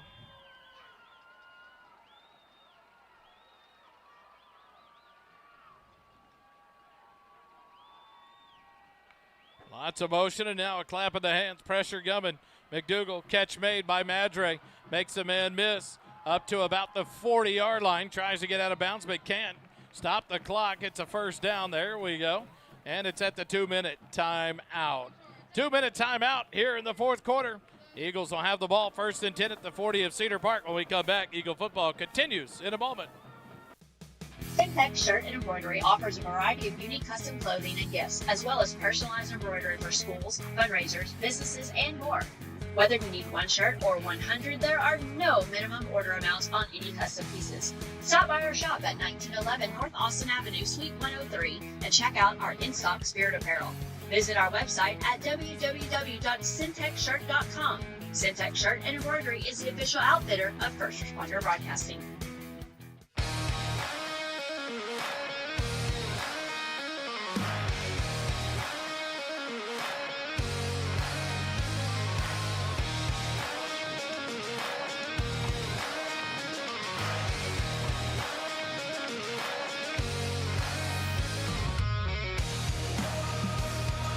Back live, Birkelbag Field. The 16-Mile Angels present the ultimate game day. Join us for an unforgettable day of friendly competition, community spirit, and GHS baseball legacy as the 16-Mile Angels proudly presents the ultimate game day at Reunion Ranch Sunday, 5 to 8 p.m. The event will feature a cornhole tournament, delicious game day food, raffle, live auction, and a variety of fun games, all in support of Georgetown Eagle baseball. You can see more online on their Facebook page at the 16-Mile Angels. Go check them out and support Georgetown Eagle baseball. Snap back to McDougal. Looking, throw across the middle, tangs one up deep in the end zone. Touchdown, Georgetown. Copeland Madre hauls this one in. And with 1:54 remaining, the Eagles put a touchdown on the board. What a ball for McDougal there. He has played so much better than the stats indicate right now. The numbers are not indicative of how effective he's really been. I mean, he's been collected. He's been very accurate down the field as well. And a touchdown strike here for the Eagles.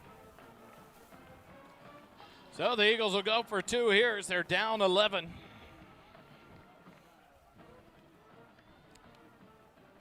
Really doesn't change much. It's still going to be a 2-possession ball game. Either way you do it here. The extra point would make it 10, so you just need a field goal and a touchdown and an extra point to tie it. A snap back to McDougal. Rolling left, rolling back right. Terosian wide open in the end zone, and McDougal finds him.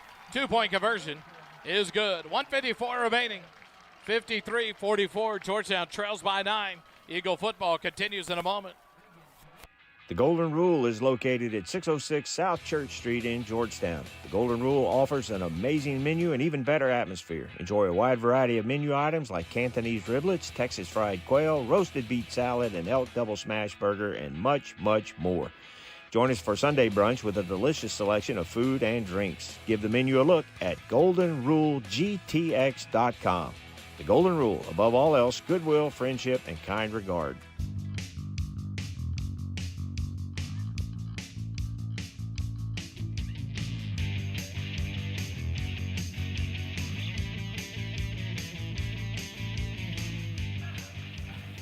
Georgetown Eagle touchdown. Scoring drive summary, Holden. And what might be the last drive for the Eagles tonight, a 5-play, 68-yard touchdown drive, 1:10 off the clock. McDougal finds Regan Terosian for a big play touchdown to cut the lead to just 9, under 2 minutes to go. Galaviz and Capra line up for an onside kick. You need something to get a big hop. Give your guys a chance to recover. Capra, now kind of a squibber line drive. And it goes out of bounds through the legs of number 7, Porter. But the Timberwolves will take over. I don't think it's a penalty because it touched him. But it'll go out of bounds right at the 46-yard line. The funny thing is there, Porter, because of how hard that ball was kicked, he could have just slid out of the way, and it would have sailed out of bounds no problem. It's such a specific point that you got to kick that onside kick to get what you want out of it. And a little bit earlier when we had to take that timeout on the 2-point conversion, that comes into play huge right now. It looks like they did assess the penalty yardage because now they're putting the ball at the 49 of the Eagles. I thought that touched Porter, but I guess not. The ball out of bounds. Kick out of bounds, and so. But that's one of those deals. On the onside kick, you want it slower and end over end to take that hop. Yeah. And Capra, it's like a bullet shot out of a gun. That thing flew out of here. Snap back to Cooper. Turns, hands it to Hill. Left side, tackled. A gain of about 1, maybe 2.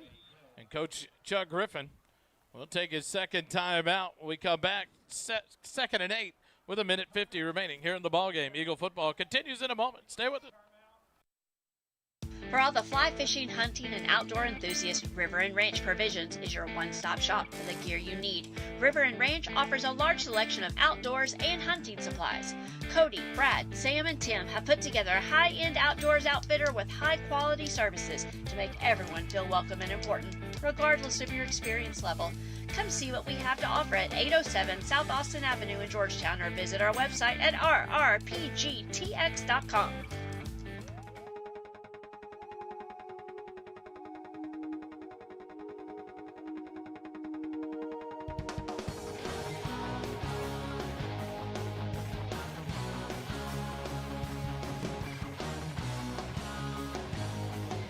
Back live, Burkle backfield, Georgetown football.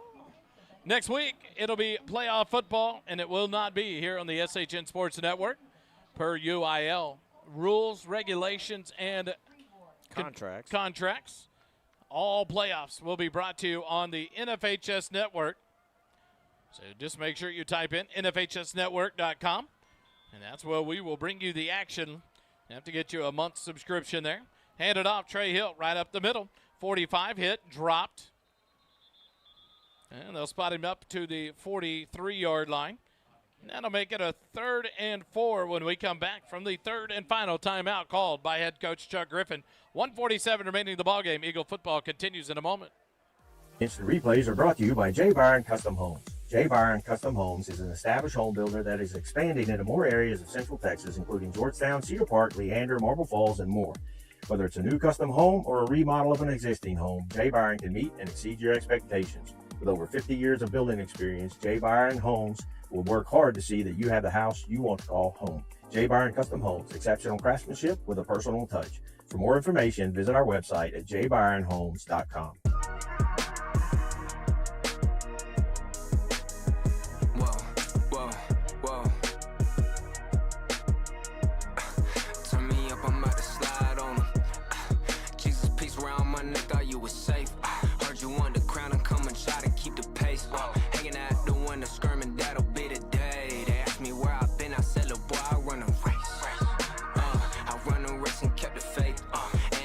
Follow me, no, I don't need a chase.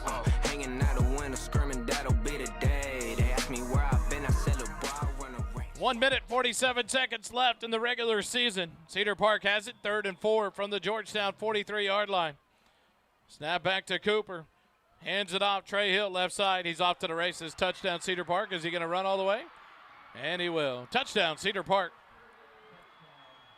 I mean, you have to sell out there to get one final stop, and the downside of when you go all out like that is if it's blocked up, you can crack those big plays. Another touchdown for Trey Hill puts him at 241 rushing yards and 4 touchdowns. Yeah, we had 11 men in the box. He was untouched.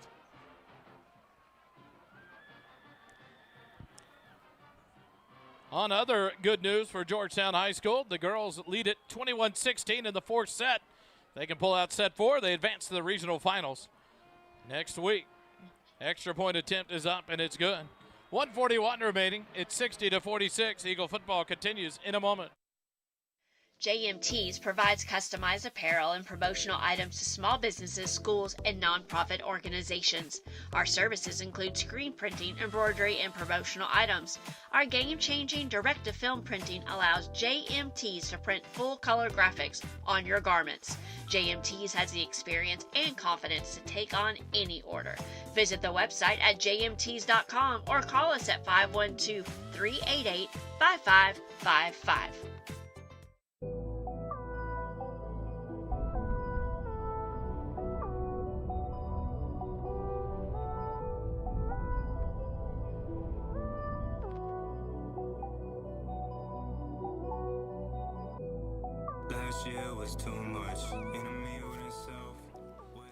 Couldn't get done chewing that oatmeal raisin cookie. I wasn't going to out you, but whenever you started saying what was happening.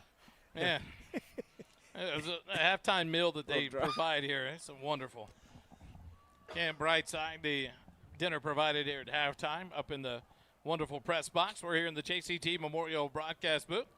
Brought to you by JMTs. I don't even care about the drive summary, Holden. We're not giving it at Cedar Park anyway. 1:41 remaining here in the ball game. Cedar Park leads by 16, 60-45, 60-44. High pooch punt.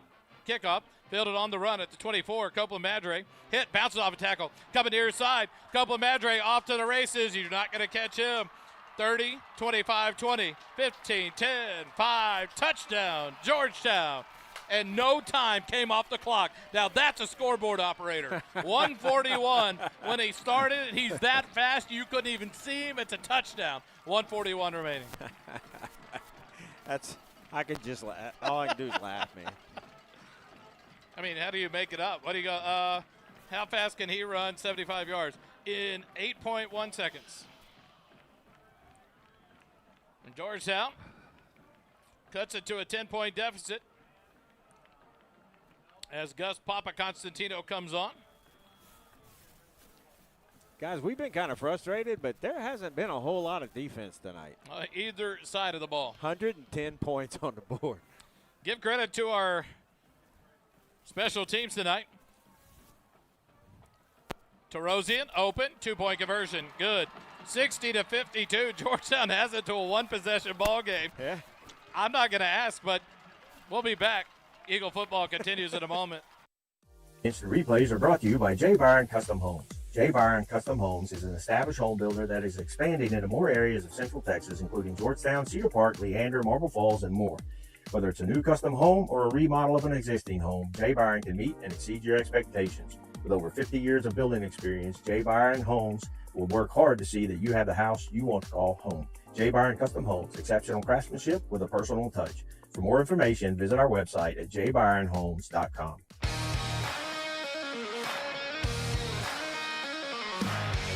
Back, Merkel back.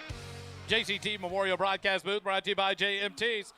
You know, you've never met him, and he's a good guy. It's kind of fond of him and his family. It's Omar Tockins, Susie Tockins, proud owners of JMTs. Just keep shooting him emails, change your order. This guy will work with anybody. He works with us, and he still likes this. It's amazing.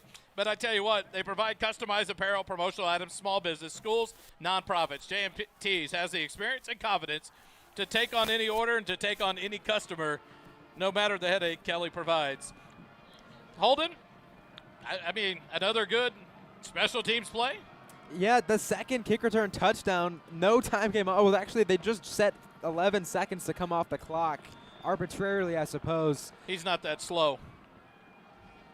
Here comes the onside kick. This one has a high bounce. The Eagles had a chance at it. Copeland Madre wasn't sure he was at the 10-yard line, lets it go, and Malachi Miller doesn't grab it in time, and it goes out of bounds. Georgetown almost had an onside kick recovery and would have been a minute 28 away from trying to tie it up with a touchdown and a 2-point conversion. Instead, Cedar Park will kneel this one out and take this ball game by 8, 60-52, unless Trey Hill opens up another run through a wide hole all the way for a touchdown. He's done it multiple times tonight. I hope they kneel it, run the clock out. Please don't hand it off. Congratulations to Coach Jenny Richardson and the Georgetown Lady Eagles. They go to Caldwell High School and drop the first set of the regional semifinals to the Montgomery Bears, 25-13, and then proceed to win set 2, 3, and 4 to advance to the regional finals next week. They will take on the winner of Weiss and Friendswood in the regional finals. Congratulations to the Lady Eagles. Snap back to Cooper. He'll kneel it back at the 49-yard line of Cedar Park. And the clock continues to run here. The next time they snap it, it will be around 40 seconds remaining in the ballgame. They may have to snap it 2 more times, but Georgetown unable to stop the clock, and this ballgame will come to an end here. Georgetown will fall to 8-2 on the year, 6-1 in district play, and they will end up as the number 2 team, the district champion runner-ups, to the Cedar Park Timberwolves, who will finish 7-3 overall, but 6-1 in district, and have the head-to-head tiebreaker to win this district championship And they will be the number 1 seed in the playoffs to take on the number 4 ranked team out of District 7. That district has still yet to be figured out who we play. We will play the eventual number 3 seed out of District 7 next Friday night here at Burkle Backfield, 7 p.m. Join us live in the stadium, 5 o'clock. They'll have the tailgate. And then at 7 o'clock, the kids will kick it off here on the NFHS Network. We'll have the call brought to you by First Responder Broadcasting. The Timberwolves kneel the last time they have to put the ball into play. And the clock will run out, and Georgetown will fall 60-52. Quick timeout. We'll come back, wrap it up. Eagle football continues in a moment. Struggling with addiction or know someone who is? There's light at the end of the tunnel, and it shines bright at the Oak Ridge Disciple House. As a 501c3 Christian ministry, they are dedicated to helping men aged 18 and older rebuild their lives free from the chains of drug and alcohol addiction. Be reminded, there's always hope, always a new beginning. Discover your fresh start with the Oak Ridge Disciple House. Proud supporters of Georgetown Eagle football, because just like the Eagles, the fight at Oak Ridge never dies. Find out more at oakridgedisciplehouse.com. For an old-fashioned dining experience, visit Goldberger Diner on the square in Georgetown. When you walk into this 50-style diner, you'll be greeted with a smile and treated like family. Enjoy breakfast served anytime, or come for lunch or dinner and enjoy a great burger, chicken fried steak, old-fashioned liver and onions, or any of the great tasting food on our menu. Goldberger Diner is located at 109 West 7th Street in downtown Georgetown. Goldberger Diner, serving great food to great people.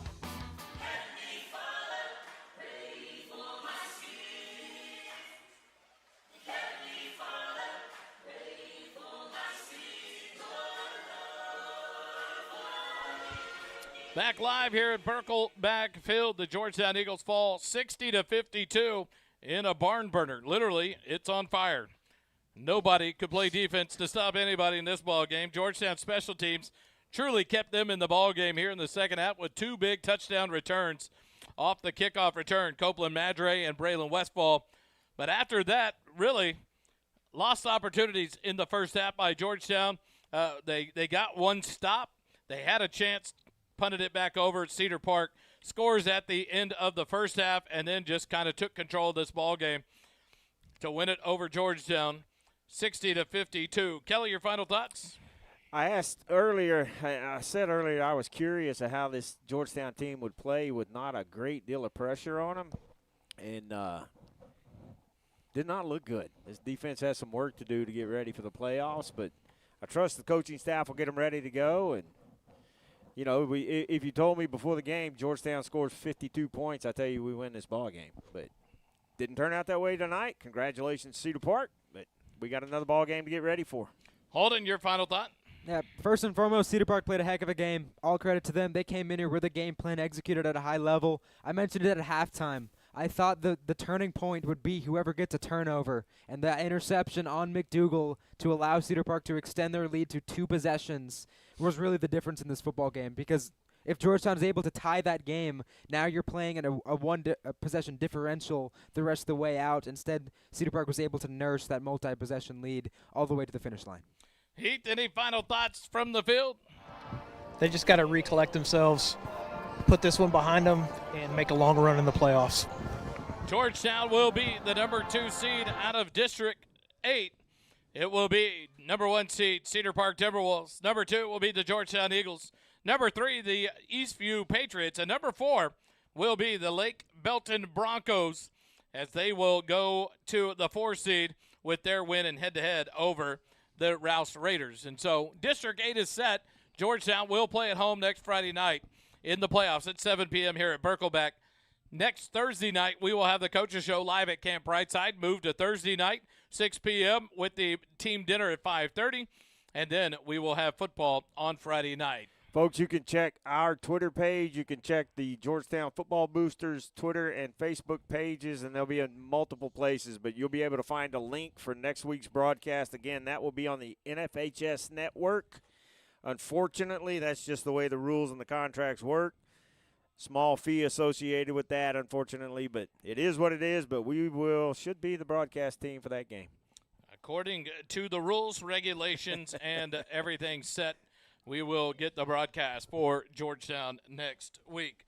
The Georgetown Eagles fall tonight in the season finale of regular season finale, 60-52 to the Cedar Park Timberwolves. Congratulations to Coach Quintero and the Timberwolves on another district title there at Cedar Park. They battled back and won a good one here at Perkleback Field. Thanks to all our sponsors. Thanks for joining us live here on the SHN Sports Network. Congrats to Coach Jenny Richardson and the Georgetown Lady Eagles. They advanced to the regional finals of the volleyball playoffs. They will take on the winner of Weiss and Friendswood next week. Man, what a performance as they went to Caldwell and beat the Montgomery Bears tonight in the regional semis. Congrats to them as they make another run through the playoffs here in a great season under Jenny Richardson. Thanks for joining us tonight, for holding Tuma for Heat down on the field, keeping it for us real there without Doppler Dave as he's in Hattiesburg, Mississippi. For Jerry Ann Harmon and for Kelly Duvall, I'm Wally Harmon. Thanks for joining us. Thank you for sharing your night with us. Remember, it doesn't cost you a dime to be kind. Have a good night, everybody.